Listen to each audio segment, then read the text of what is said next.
Richard. In about 5 seconds, we are.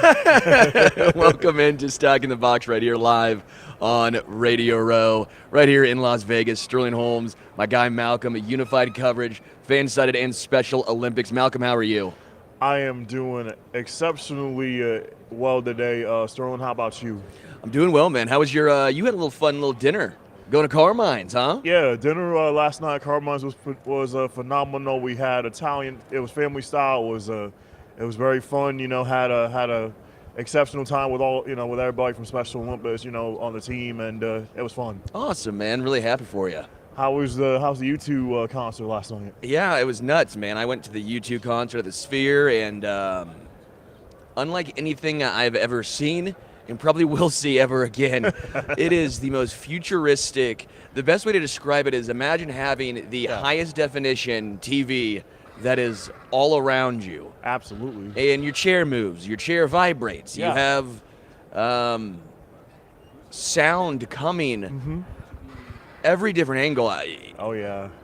You get flustered almost because like you have not witnessed something like this before. Now it's interesting trying to see what's a concert going to look like without all this stuff going on behind you. Exactly, behind the scenes, Now I will say I'm not the biggest U2 guy, and if you're not the biggest U2 fan, you don't have to be. Right. You don't have to be to see something like this. This was a very cool experience for anyone who is almost the Sphere is first. Right. U2's in the background.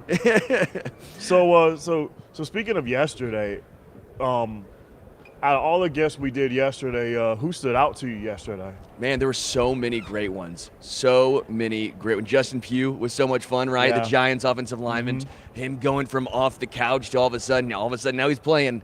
Yeah. Man, there were a lot of good ones. Honestly, I think at the very end of the day, Denzel Ward and Myles Garrett, they were great with Bounty. Nice. It's always nice when they know the catchphrase of the company they're working with, Absolutely. So it was really fun. I started, and then Myles Garrett finishes it as we're crushing some wings right here. That was a good time. What about you, man? What was your favorite? I loved Puka Nacua yesterday. I loved Michael Penix Jr. yesterday. Yeah. Justin Pugh, unbelievable yesterday. Got to shake his hand yesterday. He's like, you look like an offensive lineman almost, with the way I was just shaking his hand yesterday. You're a tackle because Yeah. see you're in shape, so you're a tackle. You're on the outside. You're the athletic, movable tackle. Yeah, It's the I'm very hands. athletic. It's the hands right there. Yeah. Very big basketball hands I have here. A couple of questions / comments to get to. Phantom says, "Good morning, Chiefs Kingdom. Good morning." Jalen Butler says, "You two are doing a hell of a job. Keep it up. Love the insight on Media Row." Hey, thank you, Jalen. Always appreciate you. We have a whole bunch of folks coming your way today. We'll be joined by Mike Golic Sr. and Mike Golic Jr. Yeah, they'll be joining us around 8 a.m. this morning. Emmitt Smith will be joining us as well. We got Drew Brees on the docket today. We have Saquon Barkley, Lisa Kerney.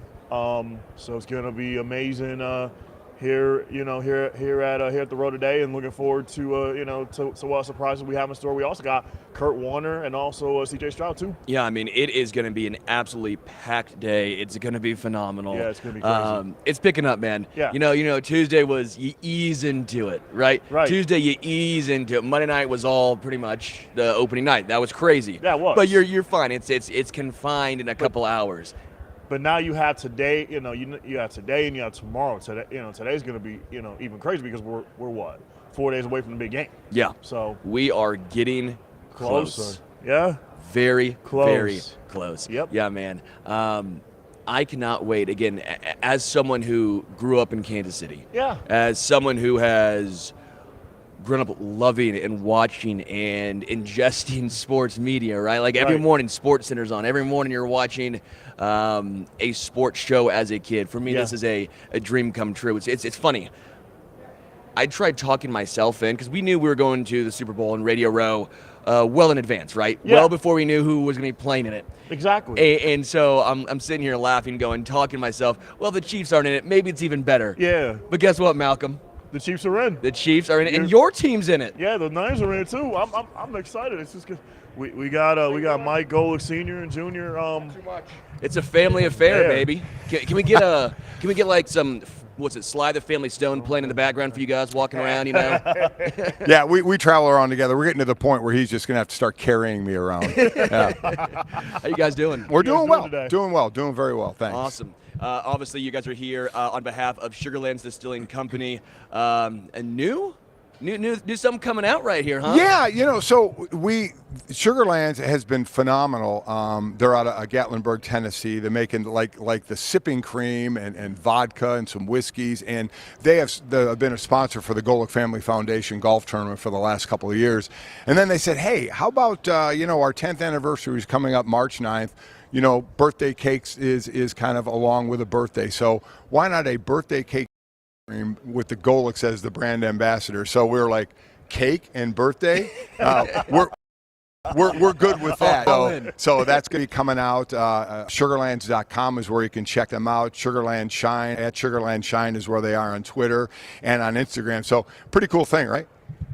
We knocked a few back at the golf tournament with them and started putting cake in a blender, and then the rest was sort of history there. We realized we stumbled onto some gold, and so now everyone else gets to taste the beauty that we were a part of the birth of there. We literally did put cake in a blender. He's not kidding. We put cake in a blender, and that's how we came up with this. So idea. I'm assuming the putts weren't falling. A lot of 3 putts in the golf tournament. You're like, you know what, we got to find something to get right. It's the story of every charity golf tournament where early on, if you got a group that's serious golfers, you try and see, hey, is this going to be our day? Are we going to shoot low? And then about hole 6, 7, you make that decision. All right, we're going to turn back to the drink cart another time here and just start to enjoy the rest of our day. It's Snap Hook Central over here. Exactly. Who's the better golfer? Oh, it's Dad. This happened, a recent phenomenon, probably around the pandemic. We were doing the morning show at ESPN with Trey Wingo, and my dad caught the bug. We had never belonged to a country club. We had never been real golfers. My dad shot mid-90s drunk or sober, and then decided he wanted to golf 4 times a week and become someone who actually could hit the ball straight more often than not. Right. Mike hits it better than I do. He's way more limber than I am. He does Pilates. Oh, yeah. Good. I'm a yoga man. Are you? Yeah. See, he does that as well. Yeah. I don't. So my I need a new shoulder and a new knee, so the flexibility is not there. So I don't hit it far. Mike hits it incredibly far, but you have zero idea where it's going to go. No, you do. Way right. Way right. It's going to go. Yeah, and then it's just we have more golf balls in our bag than anybody else because we don't bother going to look for them. Yeah. We just hit another one. Yeah, sure. Yeah. Mike C, I would love to ask you, was it easier to raise your son growing up? Easier? Yeah. I mean, listen, the tougher part, in playing sports all my life is I could control what went on the field. I could control everything. Watching my kids, Mike played at Notre Dame and then was in a couple camps in the NFL. Jake played at Notre Dame. My son, my daughter swam at Notre Dame. It is way more difficult and nerve-wracking to watch your kids perform than me performing. Right. Because I could control it when I'm sitting in the stands. I can't control anything. You just live and die with every single play your kids are out on whatever field they're on, and I know every parent understands that. So that part was nerve-wracking, but working with them has been fantastic. I'll say this, I had to listen to him back then. Now he doesn't sign the paycheck, so I have a little bit more Freeman leeway to work now. More autonomy now. He doesn't get to pull the line that he loved to pull back in the day, which was anytime I, sort of push back, he'd go, look up. You see that? That's the roof I put over your head. Here's what he didn't like, or Jake, is they would play their games on Saturday, and on Sunday I would take them down into our film room and we'd break down tape. They were like, Dad, we're in high school. What are we doing here? I said, listen, you have goals. We're going to do this and you're going to listen. So I can't wait to do it with the grandkids. Yeah, well, you guys are in your prime. Who's winning the pass rush set? Who's winning that? Oh, he would beat me because I played 9 years in the NFL and I had 11 and a half sacks. Yeah. Some say that's bad. I say it's consistent. I say you lasted a long time. It's a little thing. A little things. A little over one a year I thought was consistent. Now, my brother Bob played 14 years. He couldn't rush the passer either. Right. We would have a competition every year on who had the most sacks. If you got one, you had a commanding lead. So I think Mike would be able to pass block me. Pass blocking, I'd probably have him. Run stopping, that probably would have been a little bit tougher there. That was the secret sauce for the old man there. When you got Reggie White and Jerome Brown and Clyde and all those guys, they're going to get after the passer. We need someone to honor the run in the middle of all this. You got to let them pad their stats. That's what it was. You were letting them pad Good stats. teammate. Yeah, Yeah. good Good teammate. So, Mike Sr., was there a player in your career that was the toughest you had to go up against? Oh, yeah, there's a couple. And we just talked to him yesterday on our show. It was Anthony Munoz, who I consider the greatest left tackle of all time. I played against Mike Webster, Hall of Fame center, Dwight Stevenson, Hall of Fame center. Right. So there were a number of players that took turns beating me on the football field. You know, you think you're brought up with the thought, I tried to teach that to my kids as my dad to me, you think you're going to win every play. I'm going to win every play. And then you lose a play, I'm going to win the next play. And then you lose a play. Lost a lot of plays to those guys. So I played against a lot of Hall of Famers, a lot of great players. Did you always know you wanted to follow in your dad's footsteps? Because I actually had my mom, I'm not going to talk about her very much, but she did she did radio in Kansas City for a long time. I was like, I'm not doing radio. I'm done. I don't want to do that. I'm going to have my own path here. And then the next thing I know, I go, I'm not going to lie, free concerts, that was pretty fun. You know, being on air, that's pretty fun. Did you always know you wanted to do something like this, or was it a fortuitous route as well? No, I think this is something I always knew I wanted to do. I always tell people, you know, Dad played in the NFL for 9 years, but I was so young when that went on. I was born in the middle of his career, and by the time I could really have memories, most of them were of him as a broadcaster. It was getting to go around when he was calling college football games and calling college football bowl games. It was seeing the growth of Mike and Mike from that bird's eye view. And so all of that combined with the fact that I always said I was a chubby kid that liked to talk a lot. So football and then talking about football was a pretty logical career path that I needed to make work because my skills outside of that were lacking. So, yeah, and I naturally held court in the locker room. I like talking to people. I like engaging about the sport. And so it always felt like a natural spot. How can I make talking about a game that's been so good to me the thing that I get to do? And thankfully, I had a pretty good roadmap for how to get that done. So, Mike Jr., share your experience at Notre Dame. What was that like? It was awesome. I mean, I grew up, I think more so than anything, and I've realized this now, I wanted to play football more at Notre Dame than I wanted to, you know, play in the NFL. It's not to say that wasn't a goal. It's not to say I wasn't disappointed I didn't play in the NFL, but I had always lionized that gold helmet because I looked and I saw, all right, look at what that place did for my mom and dad. Look at what it made them as far as the people that they are. My mom went to St. Mary's, which is the all-women's college right next to Notre Dame. That's where her and my dad met, and that's where our whole family has really called home for my entire life. And so getting to go from seeing it through their eyes and seeing it as an outsider to then getting to go and have that place be my home for a little while and to meet so many of my friends that I'm still close with and to learn about myself as a football player and as a young man, it was the greatest experience I could have ever asked for at that place. And, you know, you would have loved to have won a few more games and some stuff like that, but I think at the end of the day, as time goes on, that stuff becomes so secondary to all of the things you learned and the people that you came across there. Awesome. I know you used to host the lighter side of sports. You've done a lot, Yes. but the lighter side of sports. I remember when I was young and growing up, you know, you'd watch on TV, and that was always fun as a kid. You're like, oh, hell yeah, someone's going to get – someone's doing something they shouldn't be doing. That was a lot of fun. When I got approached to do that, and what made it more fun is a couple of years we shot all the shows in Hawaii, so there's nothing wrong with that, getting a trip to Hawaii.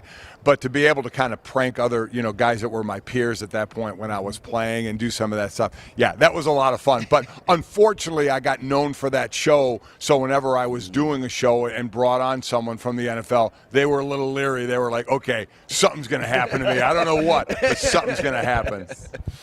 I want to also talk about, well, actually, really quickly, we have a couple of comments right here. Are you a Swiftie at all? Do you know any Taylor Swift?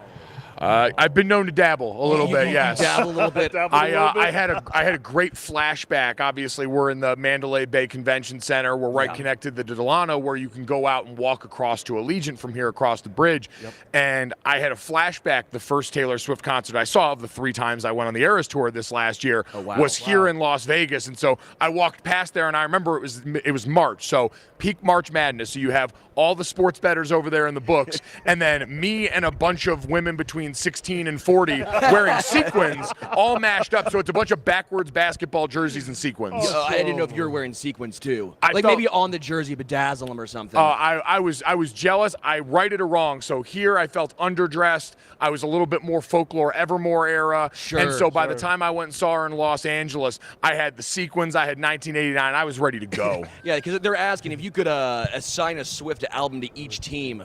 What's the album? Ooh, okay. All right. That's a great question here. I would say at this point right now, we've seen this week become a big storyline for the Chiefs. Are they the villain now? Yeah. People think that, all right, they're the team that everyone's pushing back on. Right. We did think Taylor was going to announce the re-release of Reputation at the Grammys, and that didn't happen. She announced a new album, but the Chiefs feel like they're in their Reputation era right now. Everyone's kind of against them a little bit. They're brash. They're fine being the bad guy for everyone, and they're looking forward to that. How about the Niners? The 49ers are a little bit tougher one here, so let's think about this. You've got a quarterback who's a bit of an underdog right now, who's been able to survive that role. You got a guy who's come up short a little bit over and over again here. I'll say this one should be 1989 for the 49ers because this should be their year. 1989 was a big one for Taylor, one of her best albums here. And the way this team has come together, the way this roster is built up to this moment, it feels like it should be their time. Did you both have a favorite guest in your career that was your favorite? I mean, for the couple of decades doing this, and I think it's everybody's favorite guest when they get him, is Charles Barkley. I mean, he is, yes. Dude will say whatever he wants to say, and he is funny. And I've known him when I played with the Eagles. He was with the 76ers, so I've known him for a few decades. Great guy. We get along very well, and just a phenomenal guest. I lived in Philly for 3 years. Favorite cheesesteak spot? You got one? You know, Geno's and Pat's always talked about, but that's I know it's commercialized. I don't even remember the names of them, but there were more than a few that I rarely went to those two. Right, but we always stopped. There was one, and I don't remember, right by our facility before we would go to our away games, and we would get 8 or 9 Philly cheesesteaks and take them on the plane with us going to our away game. And then when I was with the Dolphins, my last year in '93, we went to play in Philly. Yeah. And I had a bunch delivered to our nightly meeting before the game for my Dolphin teammates. Sure. And so, yeah, a big fan. What about you? Favorite person you've interviewed in your career? So the coolest one I was a part of, and I forget if I was even like in on this interview or not, but when Dad and Greeny were still doing the show, they had Magic Johnson on, and I always say, there is no one that's ever made me feel cooler by proximity than Magic Johnson. People talk about that smile and him as the face of an organization. Magic Johnson walks in and daps you up and throws that smile. You feel like you are 10 foot tall and bulletproof in that moment. And I'll never forget the energy that he brought to a room was really larger than life. There is no other way to describe it. The coolest guest, a guy who just exudes it that we had on set, was Snoop Dogg. Just exudes a different, exactly. But he could just read a regular sentence and it's just cool. Yeah. So he was a lot of fun as well. As we look towards the Super Bowl, obviously, what are you guys looking at? You kind of pointed to the Niners finally getting over the hump here. Is that where you're leaning right now? That's not my pick. I picked against the Kansas City Chiefs in the last 2 rounds, and I got made to look like a fool. And so I said, no matter what happens this week, I'm not going to let that happen again. I think the Kansas City Chiefs do win this game. I know they're underdogs going into this one, and if both teams were to play their absolute best game that their roster's capable of, the 49ers would absolutely win that game. I just don't know if we've seen it, and I don't know if at this point now I can expect them to just pull that when the last few weeks have looked like a little bit more of a struggle. I think the Chiefs are a lot more sure of their identity in the postseason. They have become a ground and pound team that's going to win with defense and then let Patrick Mahomes slam the door shut when they need it most, and I think they're going to be able to get that done again. What about you, Mike Sr.? I can't make a pick. I'm working the game for Westwood 1, so I'll be working the sideline, so that would be very unprofessional to pick one, so I won't do that. Of course. But I do think that this game will be decided on the defensive side of the ball. I know we talk about all the offensive firepower and Pat Mahomes, but I think these defenses have been playing well. Maybe San Francisco against the run, not so much in the playoffs, but I think they can shore that up. So I go defense, gonna control this game. I'm actually really rooting for, obviously Kansas City. I'm a Chiefs guy right here. Yeah. But when it comes to Kyle Shanahan, I'm really rooting for him as a guy to get over the hump because it almost is Andy Reid-esque, where you were known as this offensive genius for so long, but then all of a sudden you stall out in the big games, and then you get the stigma of, can he ever get it done? Right, and he just can't get over the hump. And so for him, I think he's a great head coach. I think once he gets over the hump, the floodgates open, as we've seen with Andy Reid. So I'm kind of rooting for Kyle Shanahan, not in this game, but hopefully going forward.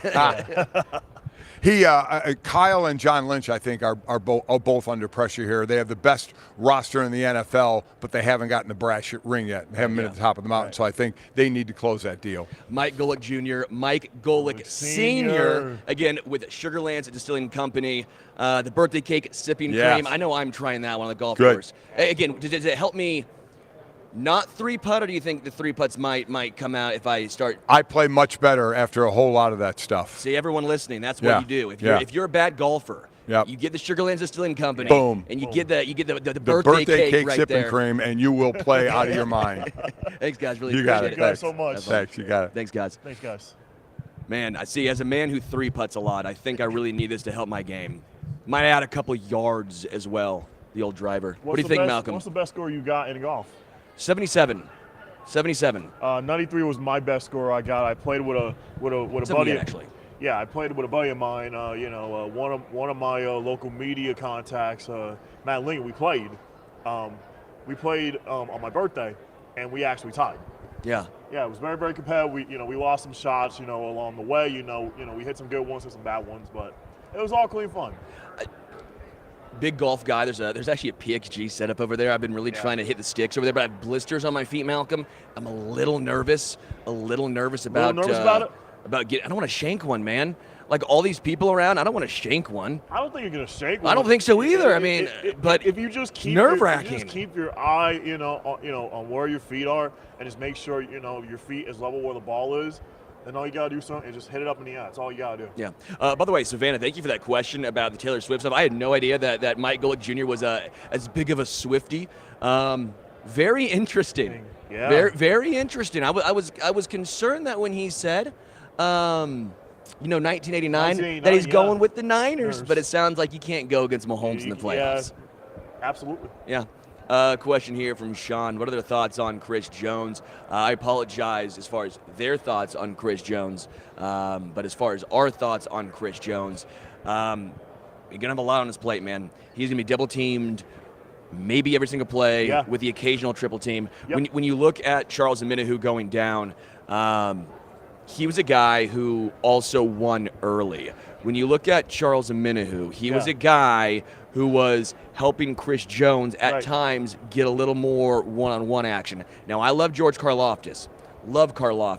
But he's not typically known as a guy who wins quick, right? So he's not a motor Omenihu, guy. though. No, he's not a Omenihu. They have different styles. So I'm sitting here going, Chris Jones is going to have a great game going up against double and the occasional triple team. But again, I've said since we got here on Sunday, George Karlaftis for me has to be the X factor. He has to win, and he has to win quick. He has to win the one-on-one matchups. For Kansas City, on the defensive side, to take the pressure off Chris Jones. So that way, Chris Jones won't be triple teamed or double teamed, in the game on Sunday. Yeah, because when you look at it, I love Mike Dana. Mike Dana's not necessarily a guy that I'm sitting here going, I'm counting on him to make some game-changing plays. I like Mike Dana. Great rotational piece, but now if he's getting thrust into the starting role, because when we saw Charles Omenihu go down, it wasn't just him getting an uptick in snap count. We also saw a massive uptick for Turk Wharton, who's a little bit of an inside-outside guy. Losing Charles Omenihu and the versatility that he possesses, again, going back to that question, I think makes Turk Chris Wharton Jones having a big impact for Kansas City, though? Not really. I think he's, again, one of those depth pieces, a guy who can play a little bit inside and out. But, again, I don't think I would count on him. If he does, you take that. That's again, with the Golics right there, that's that birthday cake sipping cream. That's the extra. That's the on top. Right. That's the icing on the cake. But you're not going to count on that. Right, exactly. So that's where I'm at right there. Looking to see right now some news around the NFL. Tom Brady says he was surprised Bill Belichick wasn't hired for a head coaching job. That. Were you surprised? I really wasn't. In a sense of, if he doesn't get an assistant coach job. He's not going to take an assistant coach job. You're not Bill Belichick taking an assistant coach job. It'll be the first time since 1975 he hasn't had a coaching job. That is incredible. Yeah, 1975. That is that's a 23 plus 25. That is 48 years. 48 years, in the make if he does not get an assistant coach job, and I don't think he's going to get one. 48 years ago, 1975, you said? Yeah, 75. Man, Led Zeppelin was in their prime back 75. then. I mean, that's how far back you get. The Who, Yeah. Rolling Stones. I just don't see Belichick getting hired by anybody because, because we talked about this all week long, Sterling, that if he gets hired by one team, he's going to want to take over. Yeah. And I just don't see teams jumping the gun to get Belichick. Just like Brady, in 2020. Nobody was taking Brady. But the only team that took a chance on him was the Tampa Bay Buccaneers. I think the issue, and he won the Super Bowl too. I think the issue is with Bill Belichick. He's obviously up there in age, as we mentioned. He's been coaching 48 straight years there. Right. He would have to go to a team that's ready to compete and win now. Yeah. And the issue is those teams aren't really looking for head coaches. Right. So you're sitting here going, is he going to go to an organization that's rebuilding? The only real spot I thought was making some sense was the Chargers, because they at least have the quarterback situation figured out, and the roster is fairly talented. Would you see him get an assistant coaching job there? No, I don't see him taking an assistant coaching job. I would be beyond shocked. Yeah. Also, some news around the NFL. Vast majority of players in the union want to play on natural grass versus turf, according to NFLPA Executive Director Lloyd Howell. So what's your thoughts on natural turf versus grass? Like, what's your thoughts on that? I'm going with the players, baby. You are? I'm going with the players. 92% of the players' union wants grass. I think the kickers might be the 8% right there. I think the special teamers, 8%. Those might be the 8% right there. Yeah. Because they've had some data now. Right. And the data collected by the union showed injuries occurring at a slower rate on natural grass fields as opposed to turf. And I know they've tried this hybrid where it's, and they actually used the hybrid in Germany. But it's just a very unique situation. I know it's difficult. I know places like down here in the southwest corner of the United States, Arizona, Las Vegas, they grow the natural grass outside and move it in, and that's even a little bit of a different style of grass. But at the end of the day, would that actually help the kicking game in a sense? Natural grass, like for the kickers, just when they place the ball, so that way they have some room to kick, in a sense. I think turf is what those guys want, because the natural progression of grass over the course of a game, it gets marred, it gets cut up. Next thing you know, you might be kicking out of a sand trap.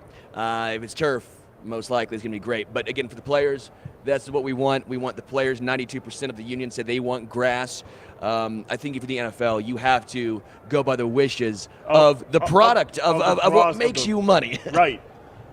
And the NFL, is $1 billion sports league, just like the NBA, just like the NHL, just like MLB, just like Major League Baseball, just like all the major sports leagues. It's all about the money. Yeah. Emmitt Smith will be here in just a moment. A couple of questions in the chat I want to get to, or comments, if I will. Doug in KC says, or KS, sorry, you're in Kansas, not KC necessarily. I got the stash going. You like it. Thank you, Doug in KC. I appreciate you.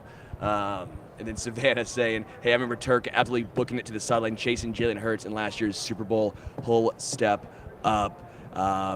Yeah, man. Again, love Turk Warden. I hope the best for him. I'm just saying, me personally, you don't see know. him making an impact. No, I'm not saying not an impact. I'm just saying I'm not counting on him to do You're that. not relying on him. I got you.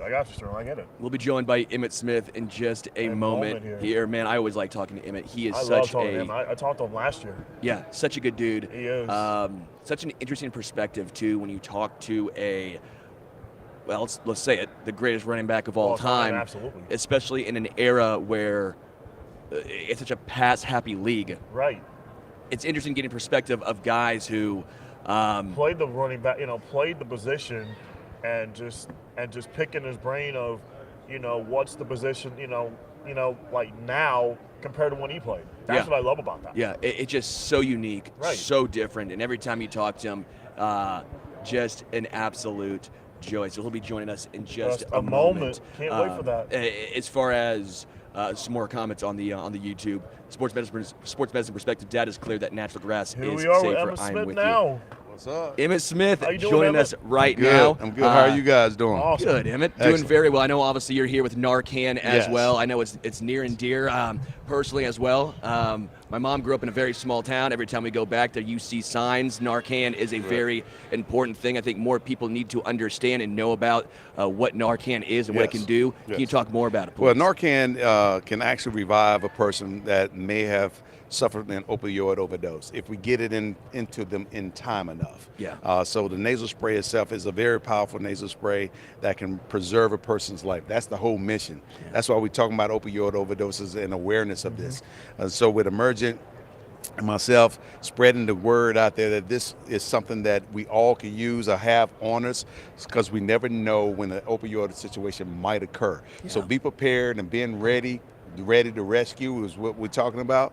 That's what this is all about. It's about spreading awareness and making sure that people understand opioid overdose is not necessarily pill form. It can be fentanyl, it can be any of those things, which can hurt anybody accidentally or whatever. Yeah. But just being ready for the situation is really what we're trying to equip people with. Yeah.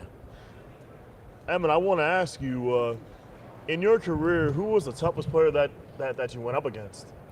Toughest player, individual player? I would never say there was one individual player, because football is a team sport, and the Right. D-line is blocking for the linebackers to get to plays and all that kind of stuff. But for the most part, it was more about defenses. Yeah. When I went into a game against the Philadelphia Eagles in the early 90s, like 90, 91, 92, 93, I went into the game knowing that, okay, it's going to be a long day. forget my expectations of rushing for 100 yards or 125 yards. I got to settle on 70. If I get the 65, 70 mark, that's a win for me. Right. And so Absolutely. it's teams like that. Even against the Ray Lewis's teams in the early 2000s for me, they were a very good defense. Remind me so much of the Eagles in the early 90s, but they were just as good, if not better. So it was tough defenses. Junior Sal's defenses back in the early 90s was tough to run up against. And so there were teams that were very tough to run up against, but we managed eventually. That's awesome. What do you see from Isaiah Pacheco and his running style? It's a little unique. It's very aggressive. very aggressive. He's so fast and he's a downhill runner and is not afraid of contact. And that's a beautiful thing. Now, how long that lasts remain to be seen. And it's about preparation after the game and preserving your body also, which is extremely important for a guy like Pacheco, because how violently he runs with the football. We got to get you with Isaiah Pacheco. Yeah. Your longevity needs to rub off on. Well, it's all about taking care of your body at that point. And what is he doing to recover? And obviously the workouts and training and everything is a very important aspect of an athlete's career and longevity, but the recovery aspect of it is even more critical. Yeah. Absolutely, Emmitt. So I'd love to ask you this. What do the Cowboys need to do to find success in the playoffs? Well, shit. They need to do better. I mean, like, dang. I mean, that's a question. What they need to do is they need to get it between the ears. It's not about the Cowboys' talent. Right. It's not about that. Just like we talking about Narcan, the nasal spray, how people need to be ready instead of getting ready to stay. You got to stay ready versus getting ready. They got to be ready. Yeah. They got to be ready to meet the challenge mentally, not physically. Right. Because they're very talented. But just having talent does not win the big games. Right. Just because you out-talent someone like the Commanders or the Panthers or someone like that, Right. doesn't mean that you can go in and dominate against the Packers or the Niners. Right, exactly. When a bully hits you back in the mouth, do you have the will to hit them back? And right now, our team has not shown the will to hit a bully in the mouth. And so that's a problem. Right. And it's not about your talent. Right. It's about you mentally meeting the match that's before you. If that team challenges you at that level, you know what you need to aspire to. It's about that mindset, you know, as a team, you know, and it's like you said, talent isn't going to win at the end of the day. It's all about defense. Defense wins championships. It's a defensive driven type of type of league in the NFL. Defense. It's all about defenses. If you don't have a defense, you don't have the sustainable running game, or you don't have that sustainable offensive line, you're not going to win. Right. Well, I agree with you because most teams back in the 90s were built inside out. Mm-hmm. D-line, O-line. Right. And if you had skilled players like a McCaffrey or Emmitt Smith or Barry Sanders or Curtis Martin or Marshall Faulk, you had those kind of skilled players back there running when you built inside out, and you had those great wide receivers and a quarterback that can sling the ball, Kurt Warner, anyone like that. Yep. You made progress. You made tremendous progress, and you put a lot of pressure on opposing defenses, and you created matchup issues all over the football field. Wow. And that's what the Cowboys need to do, is take advantage of the talent that it actually has. Right. But the talent also have to take advantage of getting mentally prepared and have the desire to want to do something great beyond the game. I know you got to go. We've talked a few times about this. Just very quickly, we always talk about the NFL being cyclical. Right now it's a pass-happy league. Yes. When do you think it goes back to the run? I mean, you're even looking at the 49ers right now. What do they thrive on with CMC in the run game? Right. When do you think the run game gets its due yet again? When they come to realize that some of the quarterbacks that they got in the National Football League ain't worth nothing.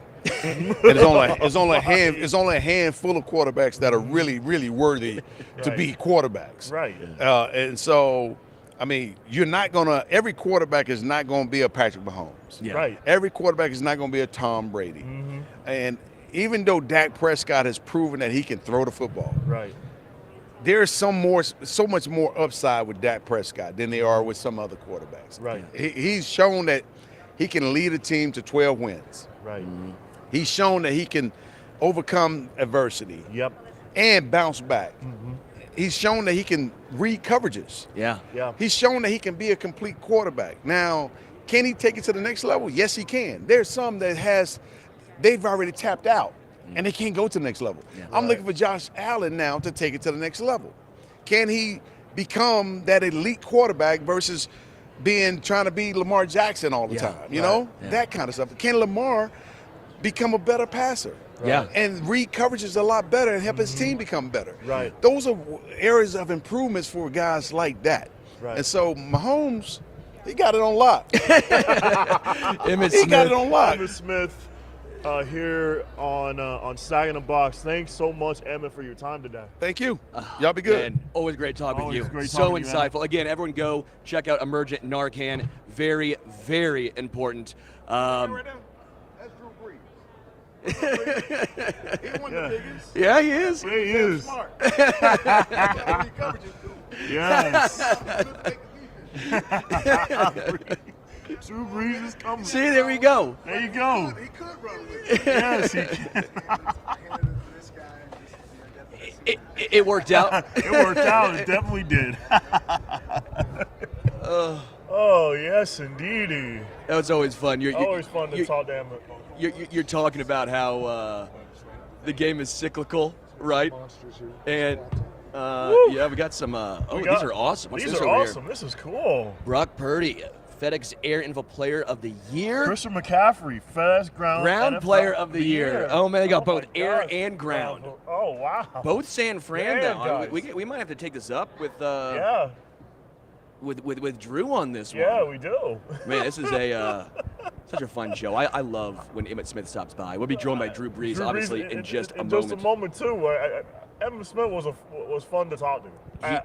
Amazing. He is such a intellectual savant of the game of football. Yeah. Emmitt Smith is. I mean, his perspective again is so unique. Yeah, it's very unique, very refreshing. I am shocked he didn't go into coaching more in the NFL because I have no idea how you would not want to run through a brick wall for Emmitt Smith. I have no idea how you wouldn't do that. Getting joined now by Drew Brees. What's up, guys? How we doing? What's up, Drew? How are you? I'm great. You? Awesome. I love this over here. These I'm massive digging trophies. These are massive. Have you picked them up? They're heavy too. Yeah. Yeah. I don't know if I Base can. zones, baby. Yeah. I don't want to drop it. I'd feel bad, Drew. Obviously, Yeah. Drew's here with FedEx. We got Chris McCaffrey, Ground Player of the Year. That's right. Brock Purdy, Air Player of the Year. Yeah, that's the big announcement. First time ever that teammates have been the respective FedEx Air and Ground Players of the Year. So maybe that's foreshadowing for the game. I don't know. We'll see. But I had the great pleasure of being able to win the FedEx Air Player of the Year award 4 times. So I've got 4 of these in my office. They look good. They look good. I see them every day. But no, it's a great program that FedEx does. In addition, as part of this, both Brock and Christian will receive $20,000 to donate to the HBCU of their choice. Nice. To go to scholarship funds to very deserving students. So that's a great thing.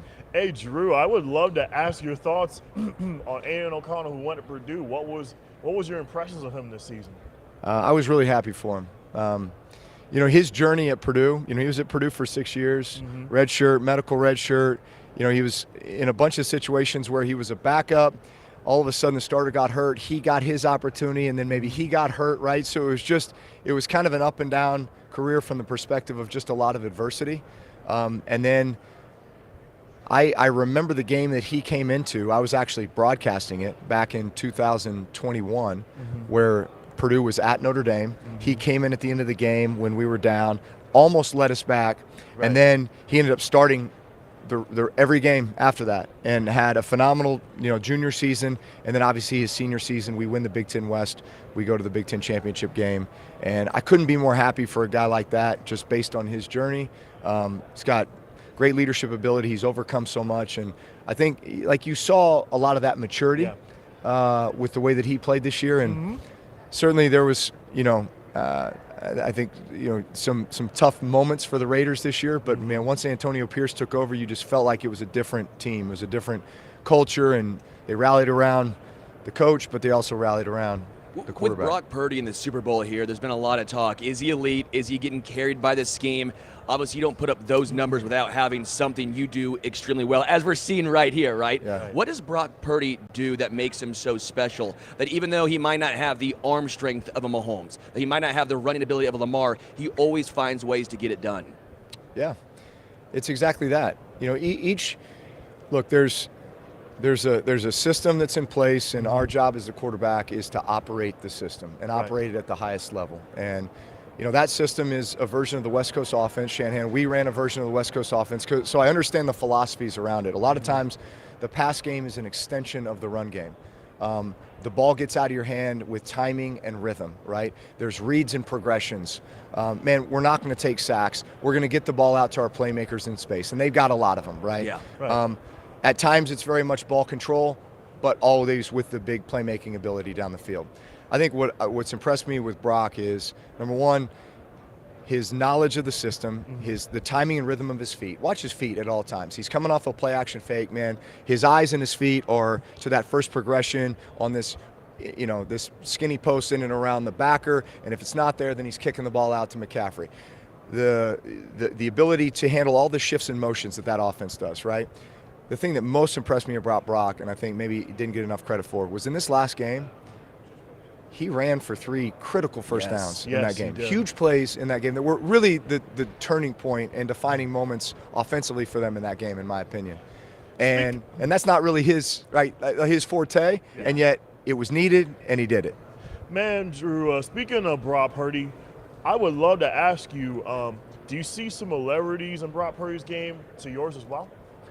Yeah, I saw a video recently where he was talking about modeling his game after me, which is obviously very, very flattering. I think obviously being undersized guys, being a bit of an underdog, chip on the shoulder, but you just have to play the game a little bit different. There's a premium on finding throwing lanes because we're not 6'5", right? We're not seeing over the line. We got to create our own lanes at times. Your trust and anticipation with the way that you throw the ball, because you're not the strongest arm guy, right?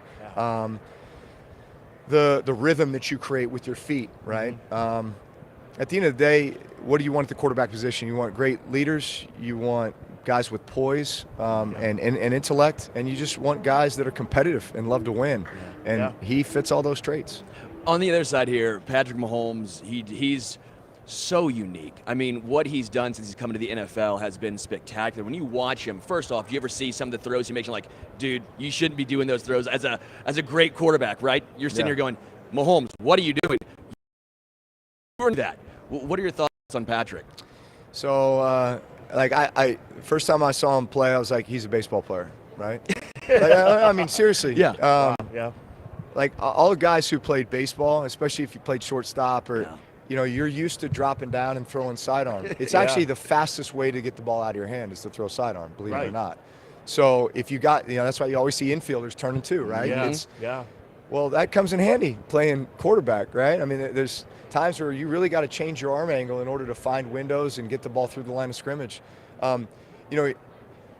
A lot of times it looks like he's just having fun, and it's like playing backyard ball. It's like I'm going to look over here, get you leaning, and I'm going to throw it over here. And I may not even look over there when I throw it, But to me that screams confidence, right? It also screams, man, I've been doing this a long time.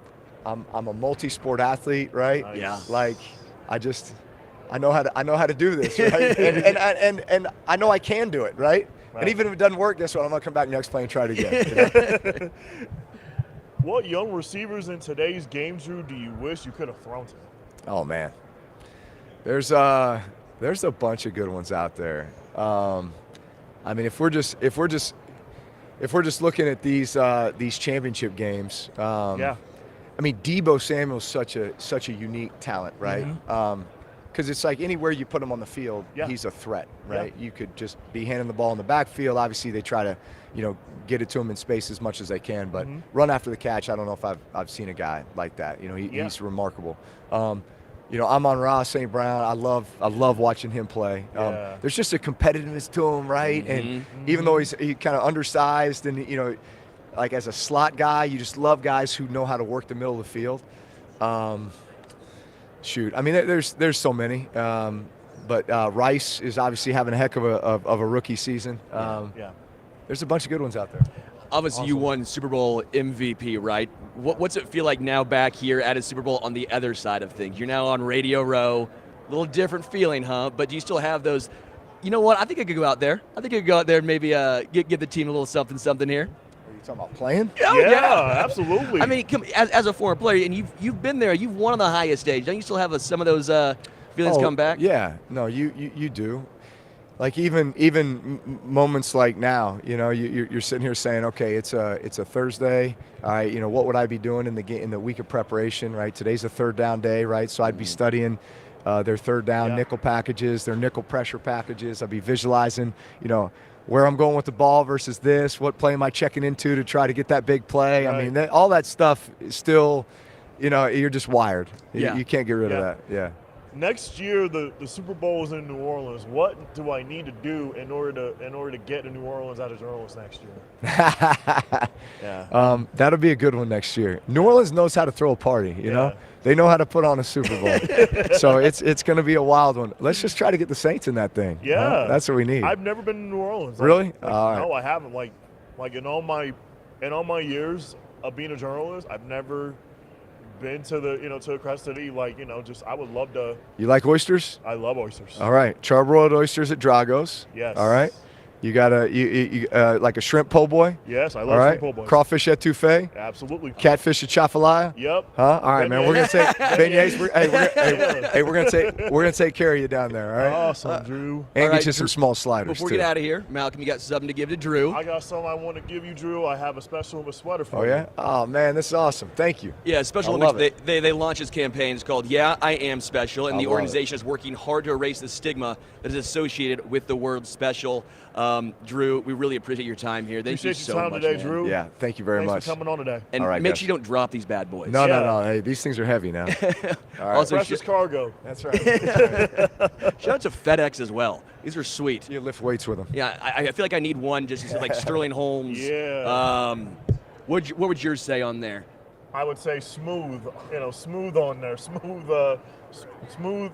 Yeah, smooth as my nickname on there, and then it just says smooth FedEx ground quarterback of the year, or smooth FedEx quarterback of the year. I love that. Yeah. I love that. Oh man, we got Saquon coming up next. We got next right now. Awesome. Ooh, I can't wait to talk to him. It's been a great morning already, Yeah, huh? it's been phenomenal so far. From Mike Golic Sr. and Jr. to Emmitt Smith to Drew Brees. and now Saquon Barkley. You a big crawfish guy? I love crawfish. Yeah, me too. Big crawfish etouffee man myself. Yeah, I love crawfish etouffee. Are you a shrimp po' boy kind of guy? Not a huge shrimp guy. Not a huge shrimp guy. What not about gonna lie. beignets? Big beignet guy. I love beignets. I can get down with some beignets. I can get down with some beignets. What about New Orleans sites? Like French Quarter. Are you a big French Quarter kind of guy? I don't know, man. I love French food. Yeah. I love French food. I love French Cajun. drink. Yep. I love Cajun food. I love Cajun food. Yeah, you know New what Orleans I think. next year's gonna. I can't wait to see what New Orleans has to offer next year. And like Drew said, I love how he said he's gonna. He's like, New Orleans loves to throw a party, and he's like, he'll take care of me next year when I'm in New Orleans. So I can't wait. I'm still almost a little shocked we talked to Drew Brees because I'm not gonna lie to you. Growing up, that was probably my favorite quarterback. Really? As a man who's 5'10". Yeah. He's obviously taller than me, a little bigger than me. But again, as an undersized guy, you look up to guys who maybe a little bit more like you, right? And so for Drew Brees. Drew Brees was one of my favorite QBs growing up too. I loved watching Drew Brees when he was with when he played at Purdue, when he played with the Chargers and Saints. Yeah. Yeah. It's just I loved how he was able to dissect defenses so well, and I love the fact that I loved his response when he said, when I asked him what young receiver in the game today he would love to throw to, he said St. Brown of the Lions. Yeah, I mean, wow. I think I would too. I think Amon-Ra St. Brown, which is also a little interesting as he brought that up too. I think he still has that almost, I don't want to say chip in your shoulder because that's one of my least favorite cliches in sports. Right. But like, he still brought up again, Drew Brees brought up how he's undersized as a quarterback. Right. Then he brought up how Amon-Ra St. Brown is not the biggest guy. He's a little undersized. So he still brings it up, and it's fun seeing the comparisons, even years after he retired, still being a part of who he is. Cool. Yeah. If you ask me that question, the receiver I would love to throw to, I would love to throw to Deebo Samuel. Yeah, I mean, Deebo can do a little bit of everything. I would love to throw to him. I'd like handing the ball off so I don't get hit. How about that? Right. Who would you hand the ball off to? I'll hand it off to Saquon, who's going to be coming up next. Yeah, absolutely. I think Saquon's exactly. I would hand the ball off to Isaiah Pacheco, honestly. Like, just hand it off to him, and just let him do his thing. Yeah. Man, that was so much fun. That was fun. Man. Oh, good. That Drew Brees was a joy. Was phenomenal to talk to. I mean, just man, and the trophies he had, for the FedEx ground and passing, Players of the Year. Them things are huge. I can lift those things, man. I mean, I'm strong. I do a lot. You are strong, Malcom. Yeah, you're a yoked man. Yeah, I play basketball, so that would actually benefit me. Yeah. For me, I'd be nervous I was going to drop it on my toe. Oh, you'd be nervous. Yeah, picking those things up, I didn't want to drop that on my toe. Right. Would have been a little scared you there. You would be skirmishing in pain. I would be. Yeah. I would be. A couple comments here. Let's get to. It was Manning, Brees, McNair, Culpepper, Warner. That era was awesome. Well, we'll be talking to Kurt Warner a little bit later on today. So, Shaun, stay tuned for that. Shaun. Thanks for that. Here from Savannah says, all right, so Saquon went to Penn State. They just hired Andrew. I'm gonna blow that name. Andrew K from Kansas to be their new OC. Curious what Saquon thinks he would do in that offense. It's a great question. Might have a chance to get to that one. It's going to be tough. Don't know how much Saquon will know about KU football. Probably not a lot. Not a lot about KU football. I doubt it. He might not know a few guys. Nah, I probably don't. And as a Mizzou guy, I don't know if I don't want the answer of that. Right. He's going to be a great fit. Right. It's going to make me sad, yeah, man. It's gonna make you a little nervous, though, Shaun, a little bit. I can tell. It's gonna make me a little nervous. Are you a college fan at all? Do you have a team that you like? My team, believe it or not, has to be the University of Texas. Really? I like Archie Manning. I really think what Steve Sarkisian has done with that program is phenomenal. Archman is gonna come in and win right away in the SEC. So sounds like a Texas fan. Yeah, you sound like a Texas fan. I do. But believing that all of a sudden everything's going to be fixed and Texas is going all the way, huh? Exactly. You sound like a Texas fan. I like that. They'll turn it around. They'll turn it around under Sark. And I know in the SEC it's going to be tough, but they played in the Big 12 last year. It kind of prepared them to be in the SEC. So. They're going to get their chance to play Alabama. They're going to get a chance to play Georgia. They're going to get a chance to play Oklahoma. They're going to get a chance to play Florida. I'm telling you, they're prepared. I hope for your sake that I'm right. No. I hope for your sake it goes well. It goes well, but it's tough. As a Mizzou fan, sorry, pal. You don't think it's going to happen? Pal. You don't think it's going to happen? I think that's Texas fan talk right there. The Texas fans are a little bit like Chargers fans, I think. You think so? Yeah, where the offseason's great, then the regular season comes around and it's not quite as good as you think. But we'll see what happens in the regular season, though, sir. We'll see. All right, we have Saquon Barkley, running back of the Giants, walking up right now. Saquon, how are you? How are you, Saquon? I am doing great. Right to it. I love it. I know that's what we're doing. We know you're a busy man. Yeah. We know you got a lot of things going on. We know you got a lot of things going on. So thank you for taking some time for us today. No, thank you guys for having me. I'm excited. I know you're obviously doing stuff right now with Silk's Feel Plenty Good Challenge in January. You got the tofu touchdown smoothie. Yeah, tofu touchdown smoothie, the smoothie. That was part of the Feel Plenty Good Challenge. Was able to create a smoothie that got great nutrients in it, delicious. Way to start your day, way to start your breakfast. Easy. I think breakfast is overcomplicated. People think of athletes or football players. You think of loaded carbs, meats.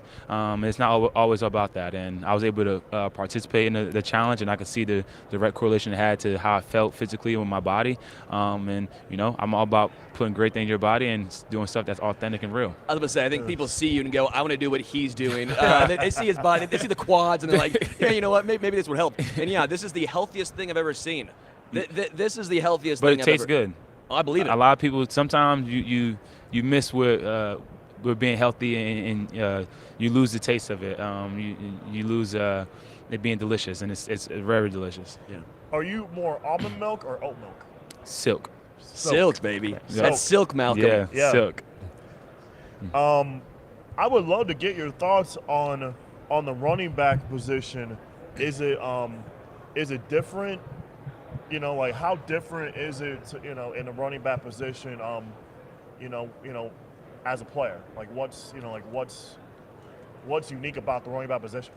Yeah, it's all about being instinctive.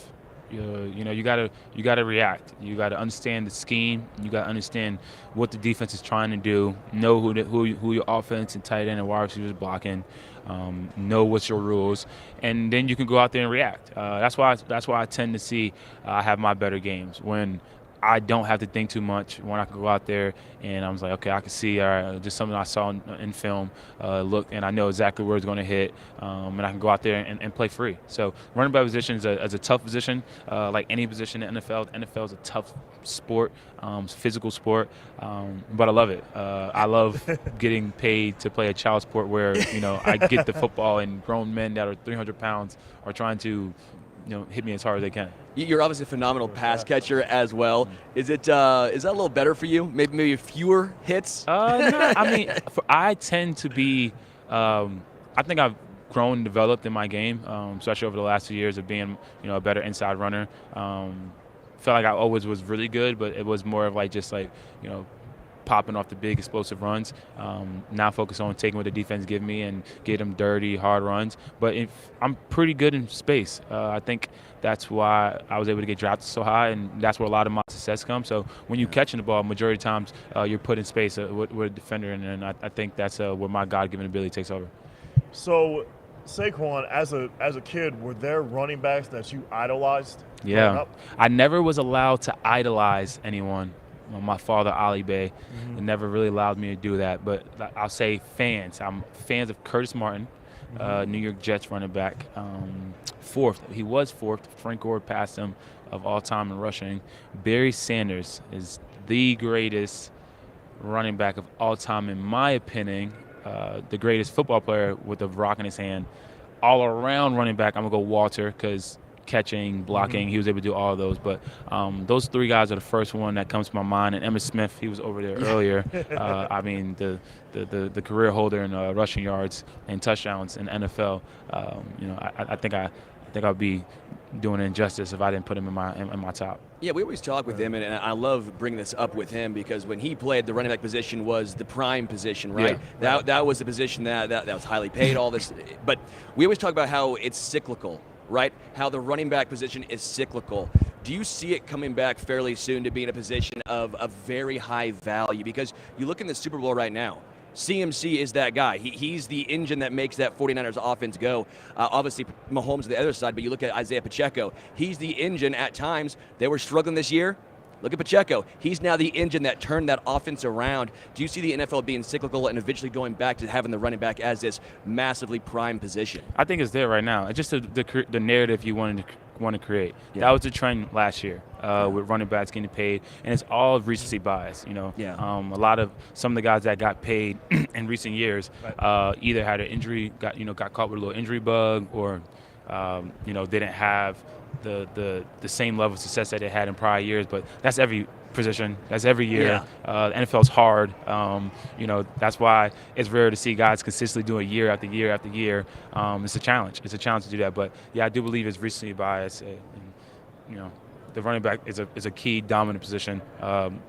San Fran Christian's a focal point of why. They're in the Super Bowl.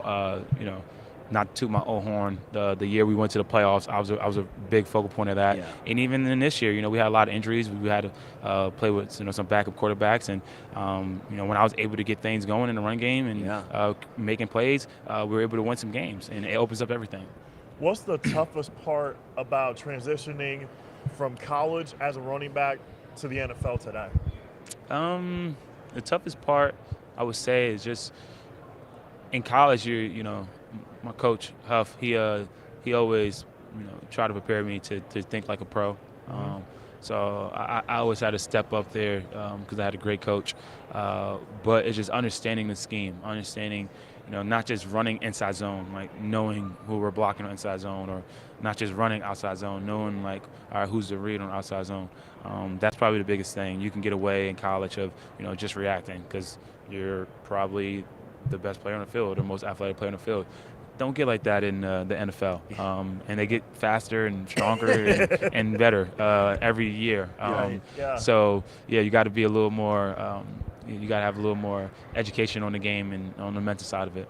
What does a week-to-week look like basis in the NFL for you and a running back, obviously, because you mentioned you take a lot of hits. You get the rock 20, 30 times a game. You are getting beat up game in and game out. Then you have to get ready next Sunday to do it all over again. What does a week look like for you, just the process of getting ready for that? Yeah, it's all about getting the right things in your body right from the start.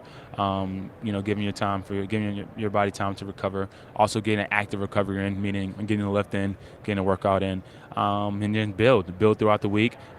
Stay on your training, stay on your regimen. I have so many doctors, so many PTs, so many massage, all that good stuff. I invest in my body a lot. So that's really the week. Started off right after the game. How can I get right back? And it's weird, there's games you can touch the ball 8 times and be more sore than you touch the ball 30 times. It all depends on the team you play. All depends on just the nature of the game. It's really weird. But hardest hitting team then? Hardest hitting team last year was the Houston Texans. For really? some strange reason, they were like, I remember the first couple of plays. I was like, I ended up having a really good game, and I had like a lot of rushing yards. But I remember I was just like, those boys came to play today. They're hitting. So that's like the first team that came to my mind last year. Obviously, Saquon Barkley is here with Silk. By the way, Silk is very good. I actually use it myself. My fiance uses it as well. We love Silk. And make sure you check out Saquon's Tofu Touchdown Smoothie. You want to look like Saquon? You can't, but this might help at least a little bit. Saquon, really appreciate it, man. Really appreciate you taking a chance to chat with us today. No, thank you guys. Thank you. I had fun. Thanks, man. And good luck next year as well. Appreciate that. Thank you. Thanks, man. Saquon Barkley right there. I'm not going to lie. This tofu smoothie looks pretty darn good. Almond milk, banana, frozen pineapple, spinach. tell you right now, that would for sure be the healthiest thing I have ever eaten. Oh. Ready for Maxx Crosby. Maxx Crosby now How we with doing? maybe the greatest shirt I have ever seen. I'm loving the shirt, Max. I appreciate it, brother. That's Absolutely. phenomenal. Thank you. Obviously, you're here with Papa John's as Yep. well. What are you doing, your partnership with Papa John's? Yeah, you can go to Vegas-style pizza at papajohns.com. We have a pizza of $58,000 in cash. You got to enter on that website to have a chance to win. You have it up until the 9th. So Papa John's a great partner, and you definitely got to sign up and give yourself a chance to get some cold hard cash. Love that. Is it the worst case scenario that it's the Niners and Chiefs? Honestly, it is what it is. At the end of the day, they've earned the right to be there. It's respect at the end of the day. We obviously don't like them, but it is what it is. It gives us more motivation. For us, we want to be in those type of games. So it just adds more fuel to the fire. Right. As far as Antonio Pierce, man, the team just completely rallied around him. I have not seen this at all with an interim head coach before. What does he bring to the table? Why do the players galvanize around him? When you give it, you come out right out the gate. He's obviously been there for 2 years, but I mean, when you stepped into the role and got in front of the whole team, everything is black and white. There's no gray area with him, and so guys immediately attract to that because he was in our position. He played at the highest level. Started in the NFL, was a captain, Super Bowl champ. So he knows what it's like to be in our shoes, and at the same time, he's done it at a high level as a coach as well. So, he's done it all. Everything he's done, he does at a high level. And people can say whatever they want, talk about experience and things like that, but everybody's got to start somewhere. So we fully believe in him, and I think we're going to shock a lot of people next year, without a question. Hey, Max, I would love to ask you, toughest player this season, offensive lineman you had to go up against this season. This season, I would say Panay Sewell. Probably it was like literally heavyweight match from start to finish. Me and him were going back and forth the whole game. And when you got a guy like that, those are the matchups you look forward to. People are hyping it up all week, and I live for those moments. So me and him, I'm sure he would say the same thing. But we went at it. It was amazing for sure. Who's harder to bring down in the NFL? A guy like Lamar Jackson, who's very shifty, very quick. A Josh Allen, who's bigger body. Mahomes, who always seems to get a sneak away from pressure. How do you adjust your game going up against different style quarterbacks to bring down? I mean, it's just about it's about us at the end of the day. As rushers, you have to be under control. You have to be able to consistently be around the quarterback. So. It's repetition. It's every single day. There's all different types of quarterbacks, like a Lamar Jackson. He's super quick, but he's lighter. Josh Allen's big as hell and fast. So I'd probably say like the toughest one is probably Mahomes and Josh Allen. As far as trying to get down, Mahomes not going to give up on a play, and he's like deceivingly athletic, and he's shifty. So and a guy like Josh, like he's like a DN playing quarterback. So guys like that are just they're unique in their own way. Your Mount Rushmore of players, Max. Mount Rushmore, my top 4? Yeah. All time? Yeah. I would say you got to put Reggie White, Lawrence Taylor, Deion Sanders, and Barry Sanders. Awesome. I find this very interesting. We do a lot of stuff with Chiefs, obviously. Every single Chiefs fan I've ever talked to loves you. The fact that you have the respect of all these fans around the NFL, regardless of team, it's transcending. You don't have that with hardly any other player, with any other team. What does that mean to you, having the respect that you've garnered that from literally all 32 fan bases? It means the world. I came into this league wanting to be in a position that I'm in. And the thing is I'm the farthest thing from satisfied. I know there's another level I can be at. I know this is only the beginning for me. So it's ultimate respect. I know when every team in my division is constantly tweeting me on a daily basis, talking mess and things like that, that means I'm doing my job. Because if they didn't hate me, then it means that I'm not doing enough to piss them off. So it really, it's ultimate respect. And, it is what it is. For me, I want to be able, I've talked about it before, but I want every quarterback, every running back, every O-lineman, when they go into an interview, when they're asked who's the guy you hate playing against the most, I want to be that answer every time. So I definitely still have work to do, but it's only the beginning. It gives me more motivation. I love what I do. Like, this is the only thing on earth I'd rather, I want to be doing. I've dreamed about it since I was a kid, and I've put in the work, to get here. I've had to earn everything I've got. So I'm beyond grateful. And I come from, I was a 2-star recruit, had one offer. and had to work for everything I have. So now that I'm here, I still, I understand what it took to get here, so it makes you appreciate it more. I want to get you out on this, Max. Chiefs and Niners. Who's your X factor outside of Purdy and Mahomes? I like that. Yeah, I think it really, both really good teams. Both great defense. We don't talk about the Chiefs' defense, enough because of all, Kelsey and Mahomes. They get most of the shine, but their defense has been great all year. So honestly, I think it really comes down to who rushes the passer more effectively. For the Chiefs, you got Chris Jones, one of the best 3 techs of our generation. Yep. Karlaftis has had a big year. A lot of guys that can go. Mike Dana, another Matt guy. He was at Central Michigan when I was at Eastern. Hell of a player, doesn't get talked about enough. They got some guys that can go. So I expect the Chiefs to get after it up front, but also, you look at the Niners, they're loaded up front. So Bosa, one of the best in the league. You got Armstead, Hargrave.